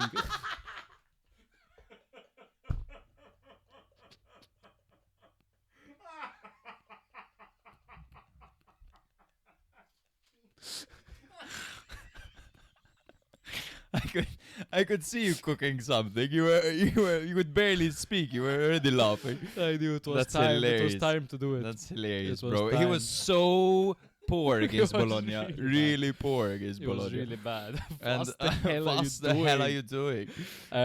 Hermoso saved the ball off the line in the Man of the last match. minute from Pierotti. He did get the man of the match. And I thought, look, I've watched Hermoso before, but I've never watched him so involved in a game. He was so good over here. Best performance of the season, for sure. He got an assist. He had 6 defensive actions. He had the goal line clearance. Game changer in both attack and defense. And I was having a look at his career. He was without a club for a while, man, before this move. He came up through the ranks, I believe, at Real. And then he had gone to Atleti. And then before he moved to Roma, I believe he was clubless. Yeah, really. If I'm not mistaken. Well, that's what Transfer Market said. Yeah, 30 years old. In fact, he gives you the impression that he's older, eh? Hey. I remember him quite clearly at Atletico. He had a few seasons there. 3 seasons, I believe. This is the best game I've seen him play. Totally. For Roma. And in a game where... So this was a non-negotiable victory for Roma. Because they just got knocked out of the Europa League. And it was like... It's all they had left to... Not all they had left to play for, but... Champions League is looking unlikely because they've got Juve and Como ahead of them, and they need to bank on both of them slipping up in order for them to get there. Now, can they go on a streak of 1-0 victories? Yes. It's Gasperini Roma who love a 1-0 victory, but it's unlikely, let's be honest. So they had to win this game. They had a loss over 120 minutes midweek. Demoralized. So many absentees in this game.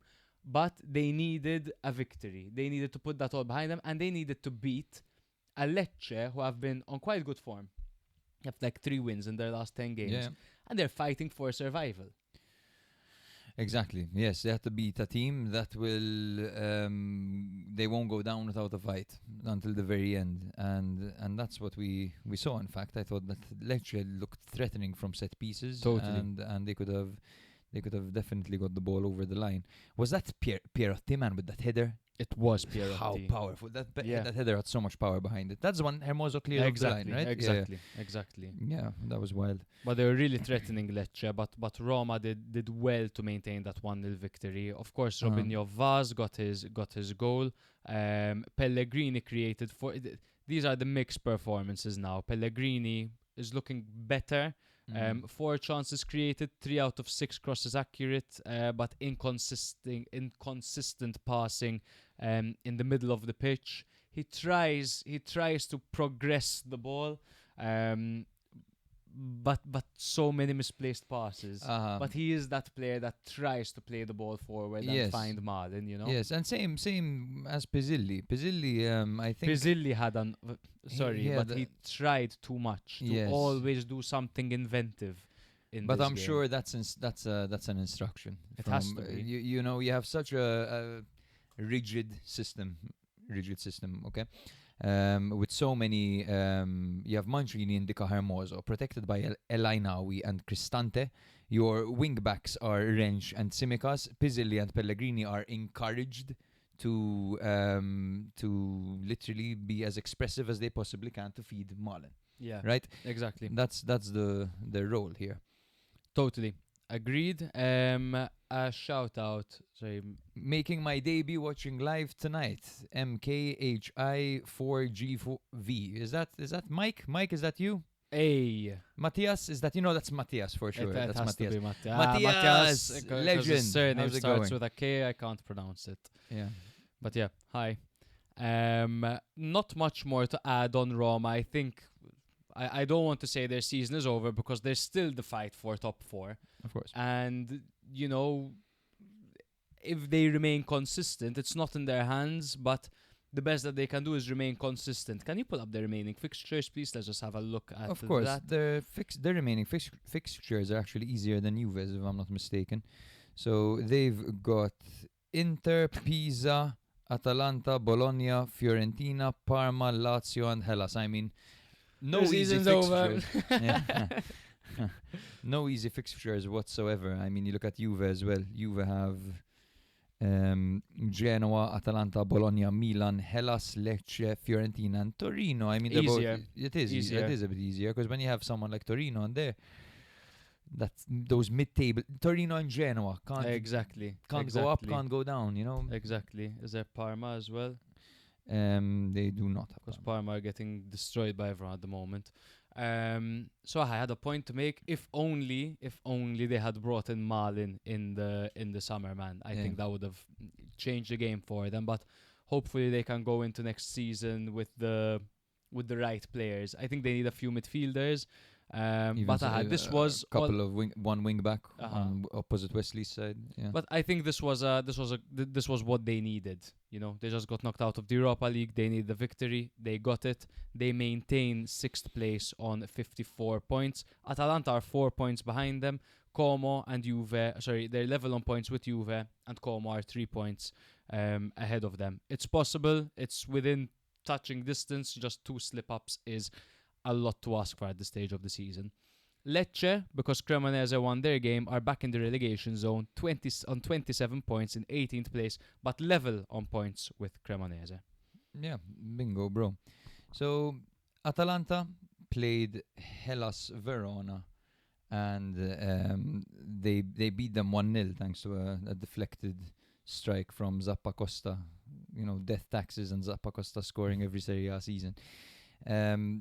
Hellas were actually missing Serdar, Bella Kocap, and Bradaric, while Atalanta were missing Scamacca. Now, Hellas were missing Bella Kocap, which reminded me that I was working on a poster of Bella Kocap. Yes? Yes, and I don't know. What do you think? God. I love it, bro. I'm gonna show. I love it. See if it shows. This is Bella Kocap as a ketchup bottle. Amazing. Yeah, become a patron and we'll send you a free copy. Yes, this was a gift for the Hellas Verona patrons that have joined. All three of them, three legends. I'll try finish it and send it to them. Yes, this is my little stupid gift to you. Bella ketchup as a ketchup bottle. Brilliant, bro. No, it could be Heinz actually. I haven't done the label yet, Mm. so we'll have a look. So I just want to let you know that in 20 minutes I have to leave. Okay, That's okay, all. no problem at all. So we have Carnesecchi in goal for Atalanta in their 3-4-2-1 formation. Scalvini, Jim City and Kolasinac at the back with Zappa Costa on the right, Bernasconi on the left, Darun and Ederson playing as the double pivot, De Ketelaar and Zalewski playing off the shoulders of Kristovic. The Now, Ketelaar, De Ketelaar is back, yeah, it's Yes. been a while. and he is so important. Mm. Such a good player. 3-5-2 also for Hellas Verona with Montepo in goal. Valenti, Edmondson and Nelson were at the back. A wild looking Edmondson. I don't know if you've seen him. He's got braids. He No. looks crazy. Freza was on the left with Belgali on the right. Harui, Gagliardini and Akpro in the middle with Boni and Gift Orban starting together up front. So it was quite a tight and low margin game that Atalanta managed to edge thanks to, as I mentioned earlier, Zappa Costa's deflected strike in the 37th minute. It was possession-wise, the game was quite balanced. I mean, we're talking 60-40 to Atalanta with 12 shots to 12 and shots on target 3-3. There was an early warning side for Atalanta when Montepo denied Kristovic's header. And then eventually, of course, Zappa Costa scored his long-range strike through a lot of traffic. I think it took more than one deflection, in fact, there. And I Yeah. think that the keeper touched it as well. So I think there were about 3 deflections and that. Yeah. But still a good goal regardless. There was a huge save that that I think would have demoralized Hellas Verona and fueled Atalanta with hope. Carnesecchi to stop Bowie from 6 yards. Oh, Super man. acrobatic save. It was lovely. What a save that was. Where's Norbert to tell us we're glazing Carnesecchi too much? Like these guys talk about Carnesecchi too much. Carnesexy. Gift Orban had a very good opportunity from 12 yards in the 77th minute, and he skied it. You have to do better than that. Yeah, when you're given a gift. Exactly. Kristovic hit the crossbar after a De Ketelaar interception, and that would be it. 1-0 for Atalanta. A very professional job coming off the very embarrassing elimination against Bayern Munich.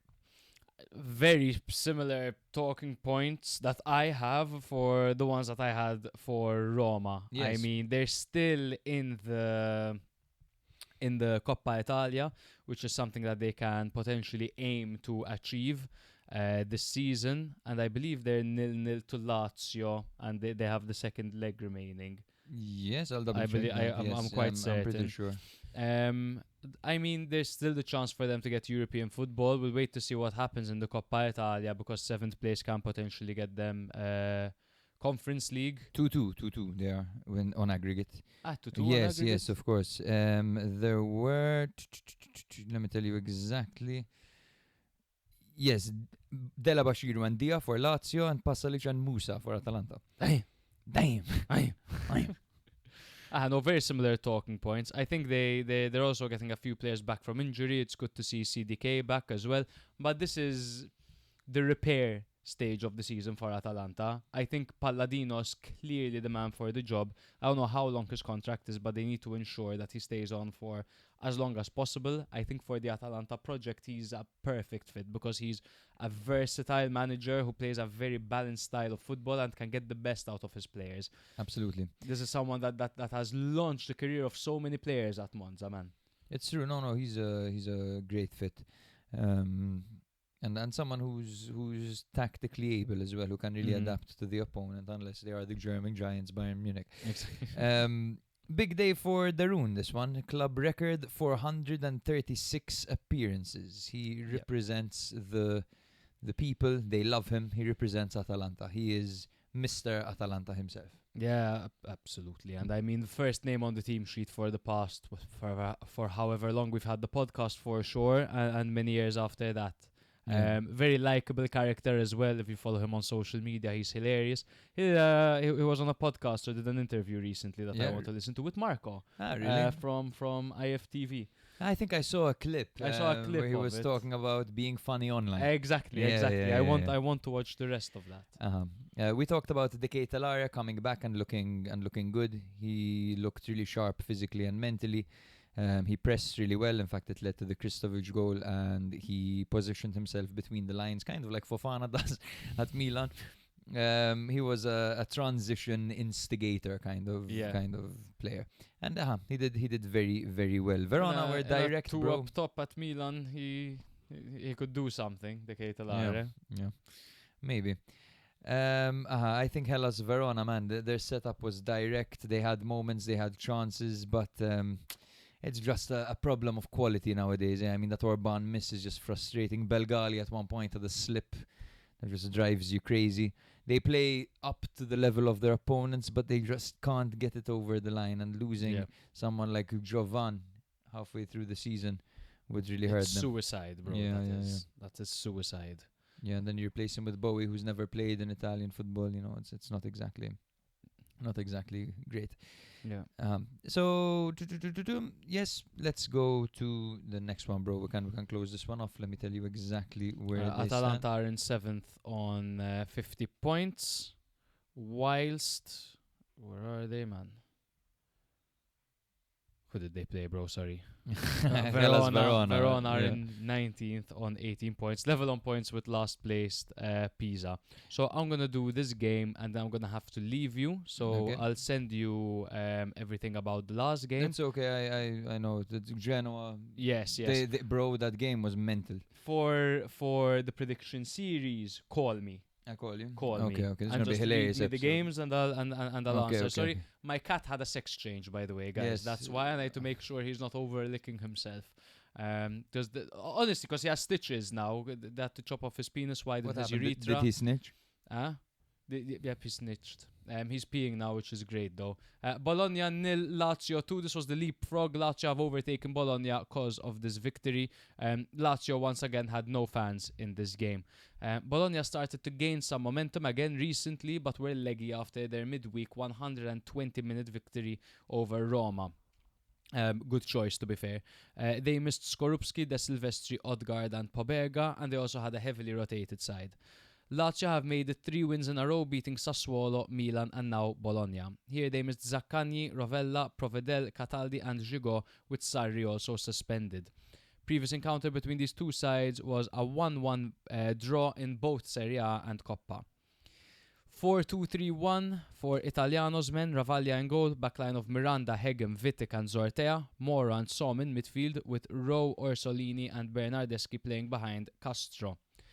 4-3-3 for Sarri's men, Motta in goal, backline of Marusic, Hila, Romagnoli and Tavares, midfield 3 of Delabashiru, Patrick and Kenneth Taylor, and a front 3 of Isaacsen, Maldini and Pedro. So Bologna struck the woodwork in the 21st minute. It was a devastating strike from distance by Moro. In the 26th minute, Mario Hila left the pitch with a muscle injury and Profsgaard came on. In the 50th minute, Bologna were awarded a penalty after Delabashiru's sloppy back pass allowed Castro to break and Motta had no choice but to bring him down. Orsolini stepped up. He's already missed one this season, but he's typically so reliable from the spot, and he is denied by the 21-year-old Italian Motta. A lot more about Motta to come. 72nd minute, Lazio opened the scoring. Kenneth Taylor poached after Diaz's shot rumbled off of Moro and made it 1-0 with a super clean finish into the bottom near corner. And then 10 minutes later, Taylor got his second to make it 2-0. Diaz set him up. Taylor rounded Ravaglia and slotted it into the back of the net to make it 2-0 and seal the game. In 92nd minute, Marsic cleared Vitek's shot off the line. So 2 particular things I want to talk about. 1 is Kenneth Taylor. 2 is Motta. Let's start with Motta. He deserves it. 21-year-old Motta has now played 3 full matches in a row for Lazio, conceding just 1 screamer from Lauriante. He has 2 clean sheets and now a penalty save. He was signed in January from Reggiana. He's not just someone that, came up through the ranks. He was signed in January from Reggiana, where this season he had 5 clean sheets and conceded 30 goals in 20 games. For context, Reggiana are 18th in the league.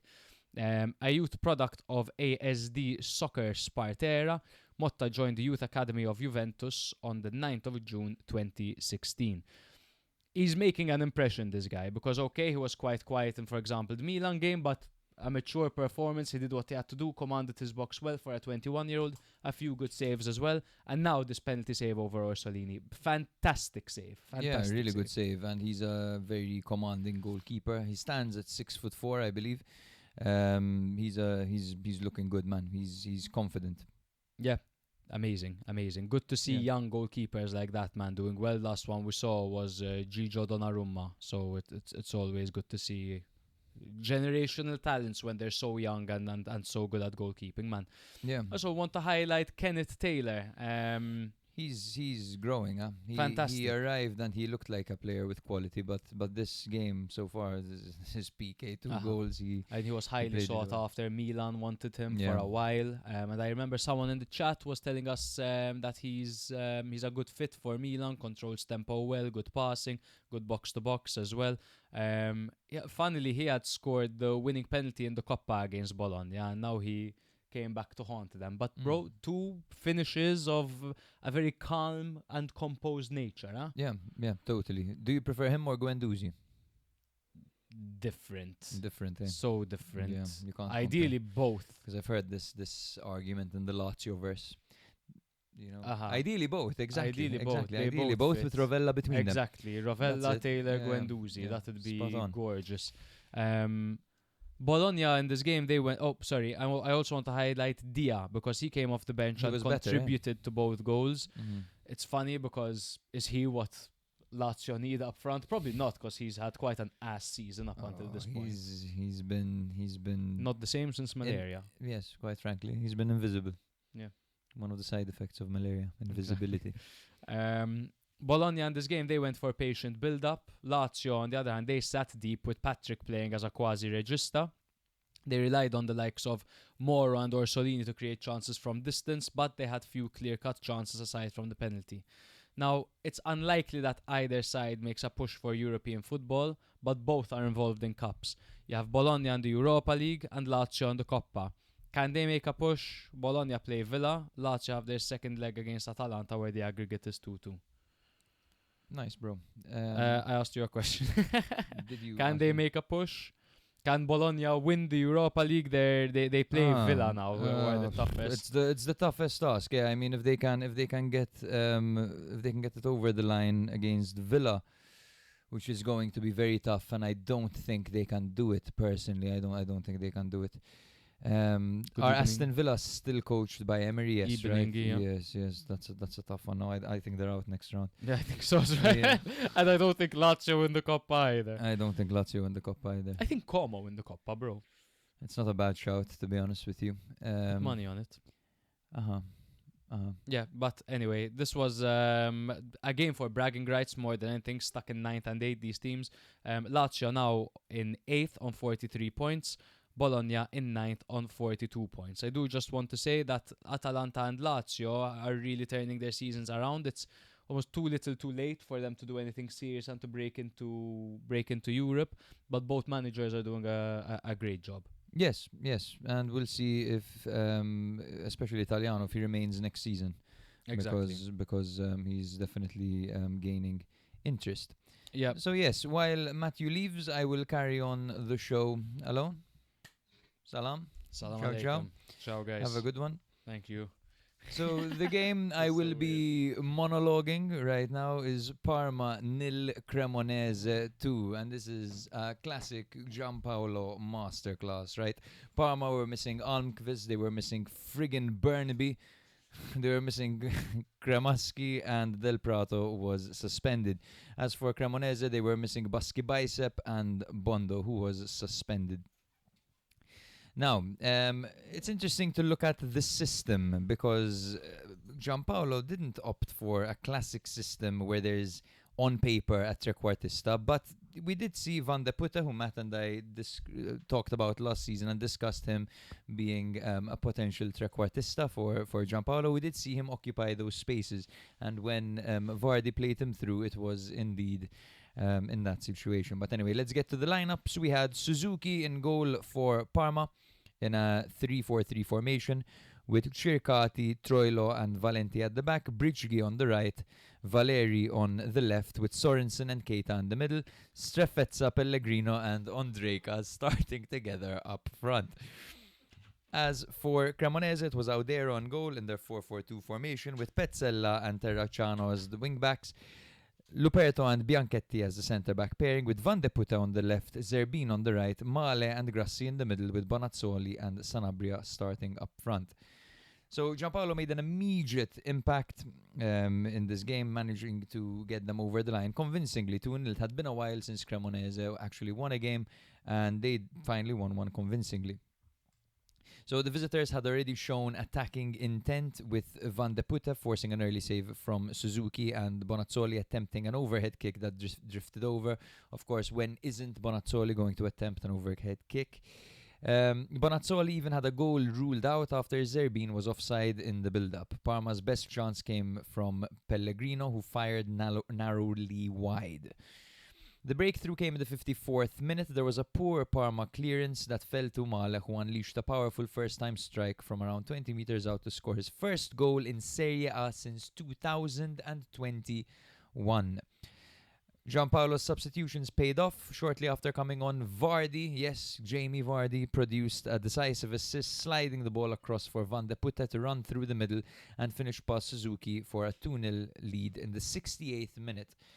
For then, it was damage control not damage control, sorry. They tried to defend the lead after that, and they managed successfully. The closest that Parma got was through Nicolosi Caviglia.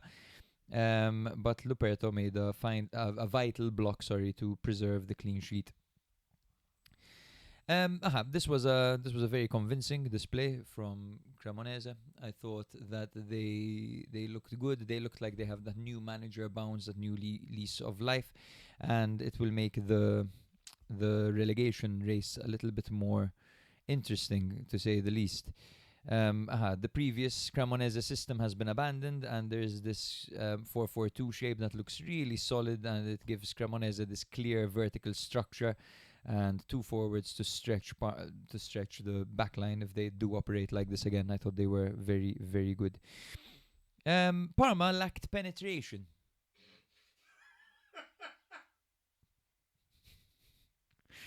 They tend to this season. They tend to lack a little bit of penetration, and they tend to rely a little bit on set pieces. And they used a 3-5-2 that dominated possession, but in reality they only managed one shot on target from 8 attempts. And this is not good enough, quite frankly, when you're against another relegation candidate. These are the games where you should be creating things. You should definitely be, taking your chances. But anyway, dream start for Giampaolo, while Parma are slowly getting dragged back into danger. Let's have a look at where they stand right now. So we have Cremonese, who are in 17th with 27 points, while Parma are 12th with 34 points. They're not out of the woods yet. They still have quite a comfortable cushion. Do you say that? A comfort cushion? They're comfortable. They're fine for now, but they need to let's see if they have any direct encounters coming up. So they play Lazio, Napoli, Udinese, Pisa, Inter, Roma, Como and Sassuolo. That's a tough run-in. So relegation race is still very much on. And the last game was meant to be Matthews. I can just run you through it. This was a game where Genoa came out and they tried to play a game of who scores the craziest goal wins, because they were shooting from absolutely everywhere. You had Malinovsky hitting free kicks from awkward angles, far out, clipping the crossbar. You had, who was the other guy who struck? Colombo with a first-time strike from out of the box as well, a really awkward angle, who told him to shoot from there, clipped the post as well, smashed the post rather. Genoa absolutely dominated Udinese. They had 62% ball possession. They had 18 shots, 7 corners. They had twice as many passes as their opponents, 13 free kicks. They absolutely played them out of the park. However, Udinese managed to get one in the 66th minute through Eklinkamp. Header. It was a good goal against the run of play. And then, of course, while Genoa were chasing an equalizer, Udinese broke free, and it was Davis who scored in the 96th minute to keep his run going and his good form going. Now, guys, we are going to move on to our patron segment, and for this one, I am going to live call a friend of mine, and I've just realized that Matthew took the phone that we were planning on calling him with. Nathan, can I use... Well, we have to get his number first. 1 second. Let's do this very quickly.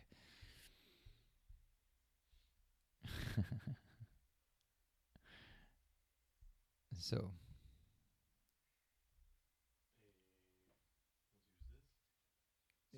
That's... Yeah? Really? Is it a problem?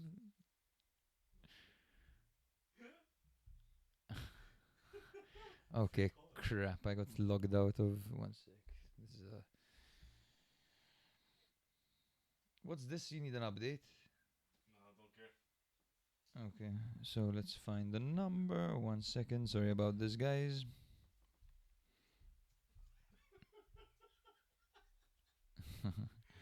So... Insert lift. What's that? Someone told you insert lift music. Lift music, yes. Alright, here we go. Tell me how it sounds, Nate.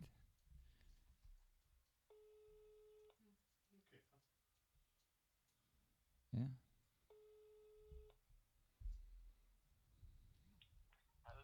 Hello, my friend. How are you? I'm good, mate. I'm good. We are live on air. 1 second, let me put you in front of the microphone. Speak. Can you hear me? Can you hear me well? Yeah, perfect. Can you hear me? I can hear you guys perfectly. Just need to try and remember what I had decided I was going to say. Okay, no problem. It's been a bit of a messy one anyway. Matthew's left, so it's just me and you. Of course, for those who don't, we should have gotten Daniel on the call as well. I think Daniel would have been a good one. The next one. For the next one, yeah. He can correct in the Spothead WhatsApp group anything I say. He can be much more what do you call it, of a diehard fan. I'm going to be a bit more diplomatic, I think. Okay, that's good. Sometimes diplomacy is the way to go, Greem. For those of you who do not know, this is Luke Grima. He's been on the show before. He's an Inter fan and a very good friend of mine. And he's going to tell us a little bit about Inter's season and where they stand. So first of all, do you agree with this statement, Greem? Before, it was thought that Inter suffered against the big teams and easily put away the small teams. Could it be the case that Inter struggle when there is pressure as opposed to against the big teams? I think this is one of the things that I kind of was going to discuss with you as well before. So part of the issue, I think, this season is that when we started the season and we had Kivu, everyone was saying, okay, we're going to get a very inexperienced manager. We just had a brief stint with Parma, obviously it was with the youth teams.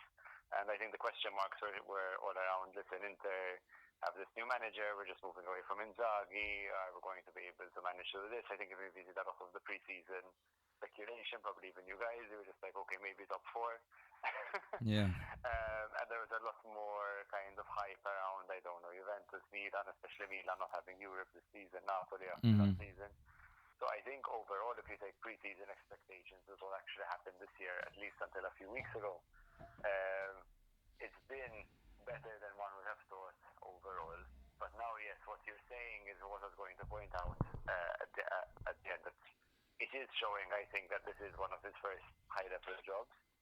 And my biggest worry at the moment is, besides the fact that we haven't been able to show up against larger teams, it's that we've very flip-flopped a lot between how we play against smaller teams. Sometimes we manage to put the game away very easily, and sometimes we struggle, like what happened last weekend.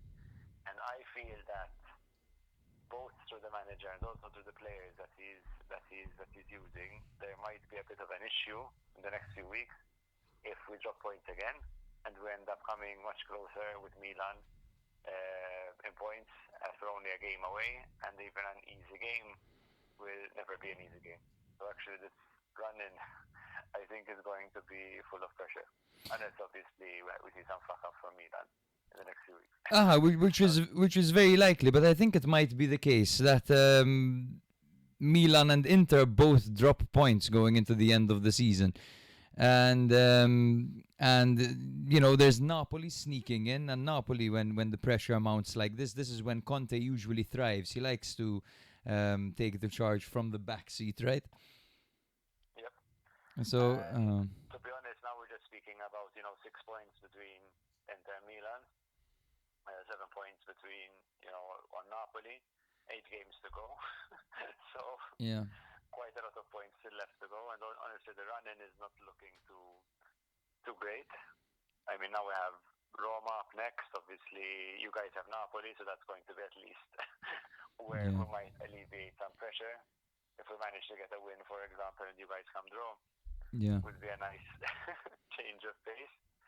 But very honestly, I think the pressure is all on Inter, and we need to see what's going to happen. If we drop points in the next game, Milan win, or even Napoli win, then it's just are we going to feel, if we don't get a goal straight away against Cagliari, if we don't get a goal straight away against, I'm just trying to see, against Torino away, it is going to play in our heads, and we're just going to end up continuously dropping points. I think not having Lautaro is a big issue as well. It's massive, and to be honest, man, more than what he gives you on the pitch in terms of his technical ability, I think you lose someone who is just a natural born leader, someone who wants to win, and someone who's really good at lifting the spirits around him. In fact, is it the case, do you agree with the fact that my observation that Çalhanoğlu being removed against Fiorentina caused a lot of disorganization? I think in the midfield there's still some disorganization. So I think this season there's been a bit of change, both in terms of how the manager wants to play. I think some things have been a bit more positive, some players have done a bit better, but overall we've seen like drop-offs in form of some key players that we had. I think injuries also affected some of them, so I don't know, Thuram. Barella hasn't been the same since he came back from injury.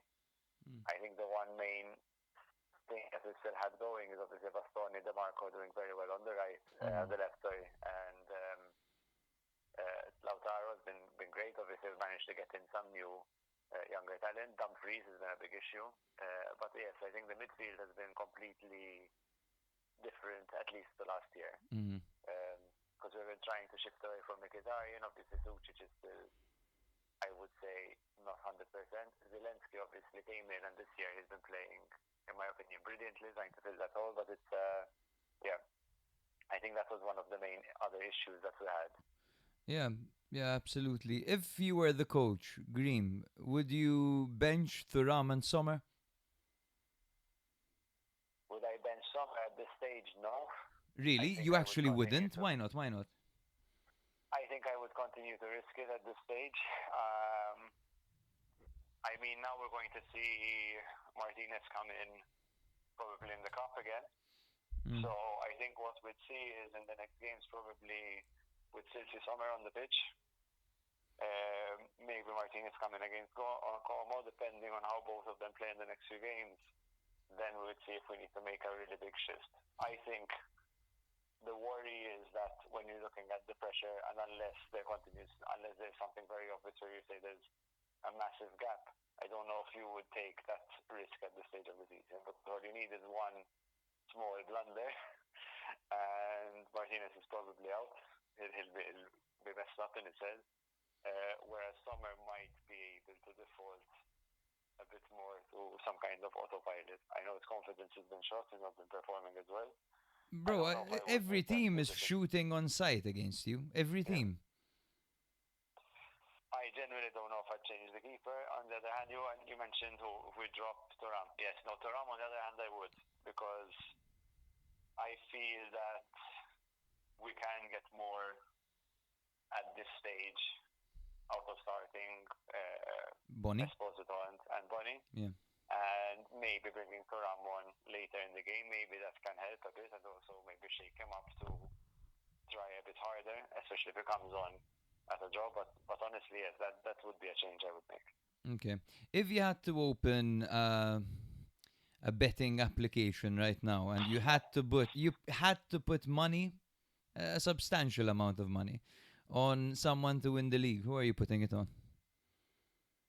So before Milan lost against Lazio, I would have said Milan would have taken the league, given how we're playing.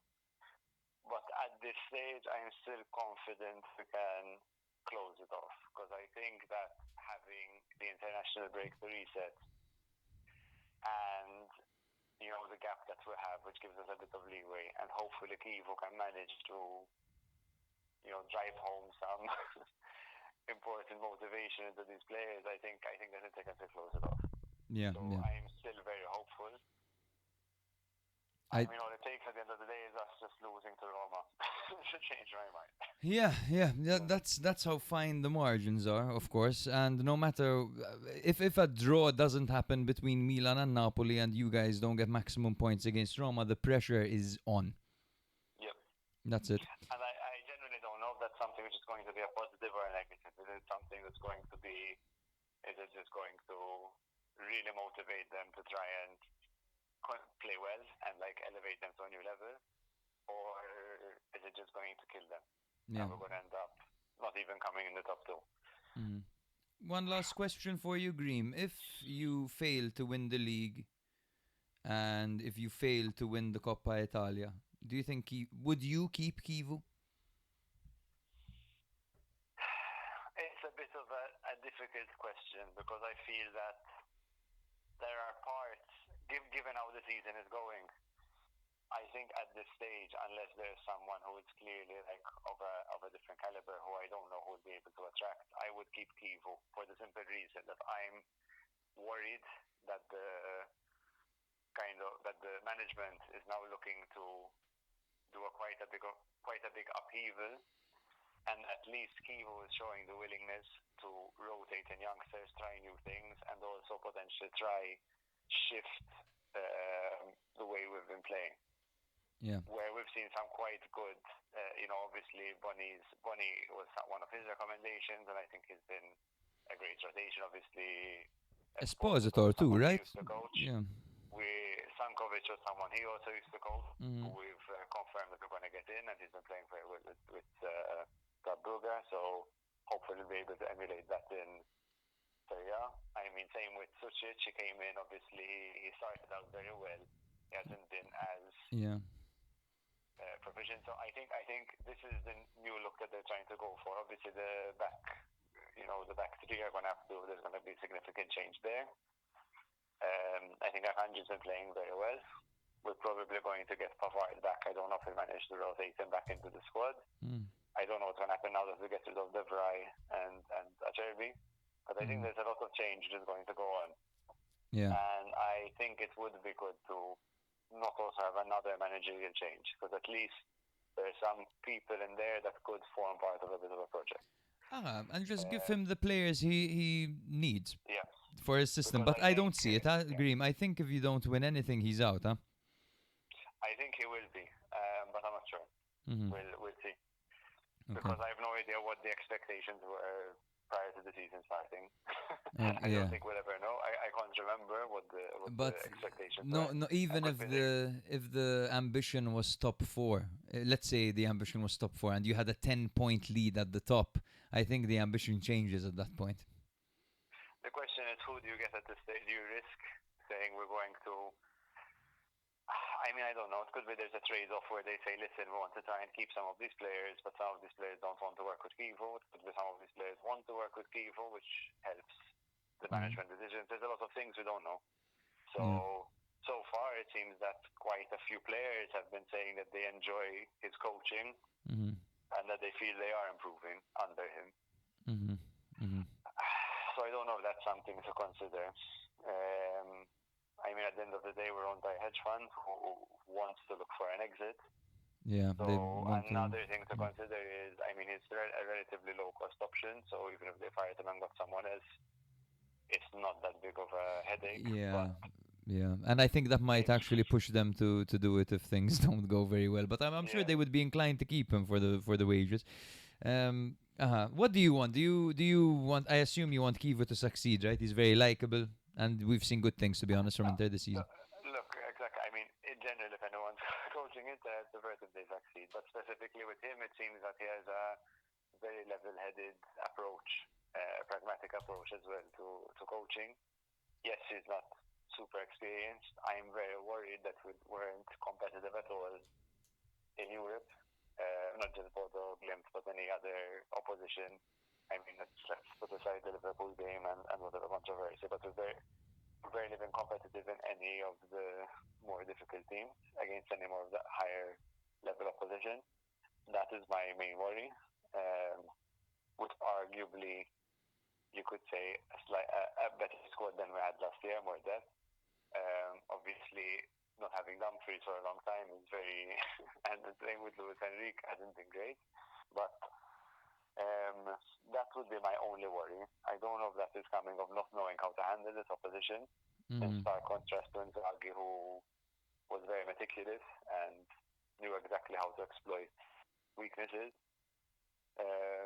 So to me, that says that there might be a ceiling, given how the season is going and probably what's going to happen now in summer and next year.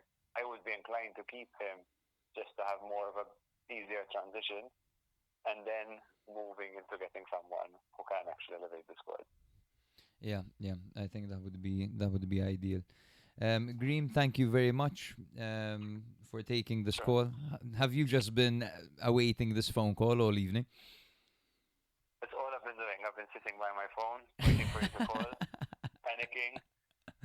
Yeah, I get a little bit of task paralysis when I have something looming, when I have like plans in like 2 hours, 3 hours. But luckily, I just had like something cooking on the thing as well, so it was fine. Nice. Now Okay. I'll just get the call. Okay. But anyway. Thank you, Green. I've been holding my arm up against the microphone this entire time. Thanks again, King. Thanks. Ciao. Thank you. Ciao. Bye. Bye.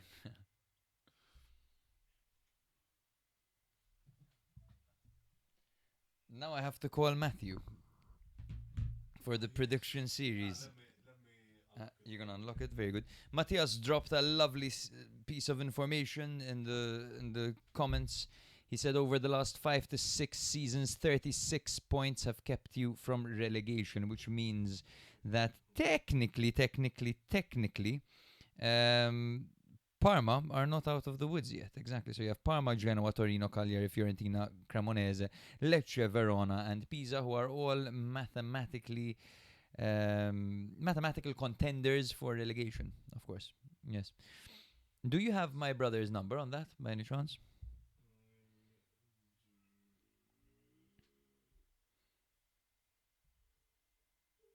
Nice, excellent. You're the man. You're gonna come here, Nate. Come sit and hold it. Nathan's gonna make his first appearances. Hold on, because I'm going to be making my first appearance on this. Sorry. Oh. And here he comes.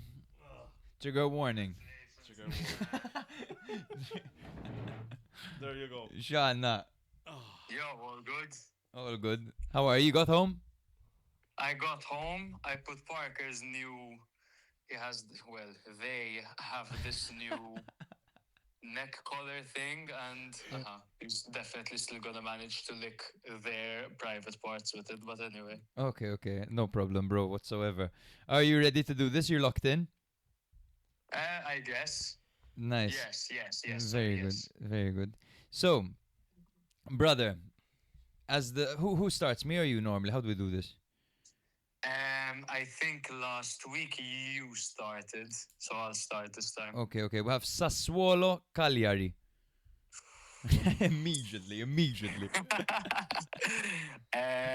Sassuolo, Cagliari been quite ass right now. I'm gonna go Sassuolo win. Ooh, I'm going to go. I'll match you on that. Sassuolo win as well. Ooh, interesting. Now we have Hellas Fiorentina, and I say that Fiorentina beat them, man. Fiorentina will beat them, but I think the last time they played, Verona beat Fiorentina. I mean, if the I'm not last time mistaken. Fiorentina played anyone, I think they lost. Facts. Okay, so you agree? Yes, We're the yes, I same for agree. now. Okay, so Lazio Fiorentina Parma, win. bro. Lazio, Parma. The Lazio really make it 4 in a Roma. And Parma. Yes, Lazio win. I'll go draw here. Ooh. Okay. Cremonese Bologna. I will go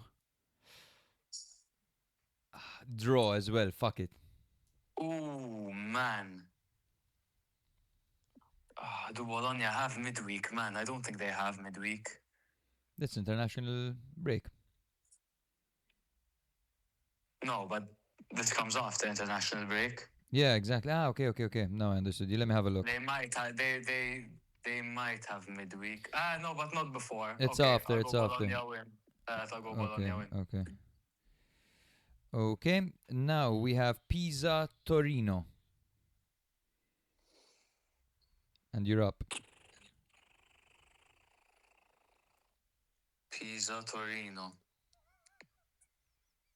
Pisa Torino. I want a Pisa Torino. Torino. Me too. Torino. Inter Roma. I'm going to go draw, bro. The one thing is a certainty. Roma won't win because it's against a good team. Yeah. So, you're gonna go draw. I'm going draw. I'll go draw as well. Okay.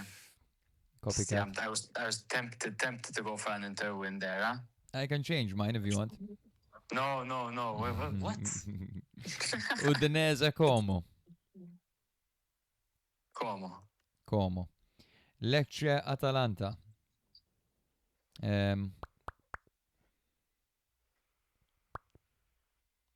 Draw. Oh, I knew. Whenever Lecce come up against a top team, you give them a draw, man. At home especially. I'm gonna do the opposite. I'm gonna go win for Atalanta. Juve Genoa. Draw. I go Juve. And Napoli Milan. Oof. For me, bro, as much as it pains me to say, this is a draw. I think I'm gonna double down on you, bro. What the fuck are you gonna do to me? I'm gonna fucking double down on you. I think I might say Napoli win, man. I'm gonna go Napoli win here. Okay, yeah. Milan's fourth loss of the season. Two very optimistic Milan fans we have over here. Look what happens when we say Milan win, bro. It's hilarious, bro. I just looked to my left expecting to see you, and I see Nathan. No, I don't have that much testosterone, man. You need a bit more. It's true to get You this. called Grima? Yes, all done. He gave some nice insight about what he expects from the future, and if he actually wants to see Kivu, and if he thinks he'll stay on if they don't win any trophies. But yeah, it's interesting. He made some good points. Oh, yeah, we'll get a view from me then, because I'll tune into that part. Legend. To that part. All right. Thank you, bro. That part, I heard rest live. Ciao, bro, okay. Thank you, bro. Complete. Ciao. Thank you very much, bro. Ciao. Thank you, man. Ciao. And just how quick I appeared, he's off. You're not gonna say something to the viewers? Sup, everyone? I don't understand anything about football. Yeah, he can't really contribute. Yeah, but no problem. Yeah, Formula 1. Nate's all about Formula 1. So if you like Formula 1 and football, join our Patreon. so you can talk to Nathan and us, okay? Thank you very much, guys. A bit of a messy episode, but these are the best ones, okay? Never mind. I'm here closing the fantasy football. So yes, Katana Choke Me Maxi is still in first place. Inter Your Mom in second place. Zanetti's Asshole in third. Notice My Climb, 9th place. Was in 10th last week. Slow and Steady does not win the race in this case, but it will get me top 10. Shout out to Corto Muzo in 4th. That's Norbert. He thinks that this is as high as he can take it. Salernitanga in 5th. A bit of a drop off over there. 2 girls, 1 coupe. Steady in top 10. Grok Gilmore and SSC Dre's Nuts in there as well. Yeah, so those are the standings. Let's see this week's best performers. This was a massive week. Inter Your Mom, David, had 89 points. That's massive. With Grok Gilmore getting 84.5. Corto Muzo, that's Norbert, 84. Tim, Sheik Retegui with 84 points as well. And I'm there with 83.5 points. The Rune Service, very clever name, 83 points. And Salah Perketti Amo Tyson with 82 points. Very nice, guys. Thank you very much. This Fancy Football, for those of you who are wondering, is a patron bonus. It's a reward for subscribing to our Patreon. The winner of this league is, he gets himself a free kit. And the person who comes in second, now thanks to Alan for reminding us this, because we forgot that we had even said this, gets a free subscription to Juan Bernabe's OnlyFans. So, I hope Matthew wins that personally, but we'll see how that stands. Thank you very much.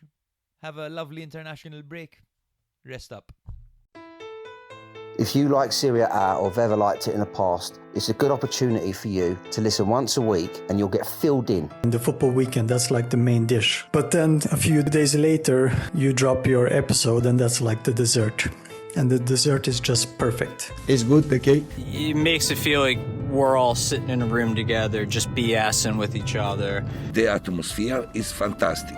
I promise nobody will ask you to send boob pics. Sometimes maybe good, sometimes maybe shit. I love how you go into so much detail and show so much passion towards each and every team. Literally, no team is left undiscussed. When I listen to you, it's like I'm talking to you in a pub. It's like I'm chatting to a friend and you're chatting to me.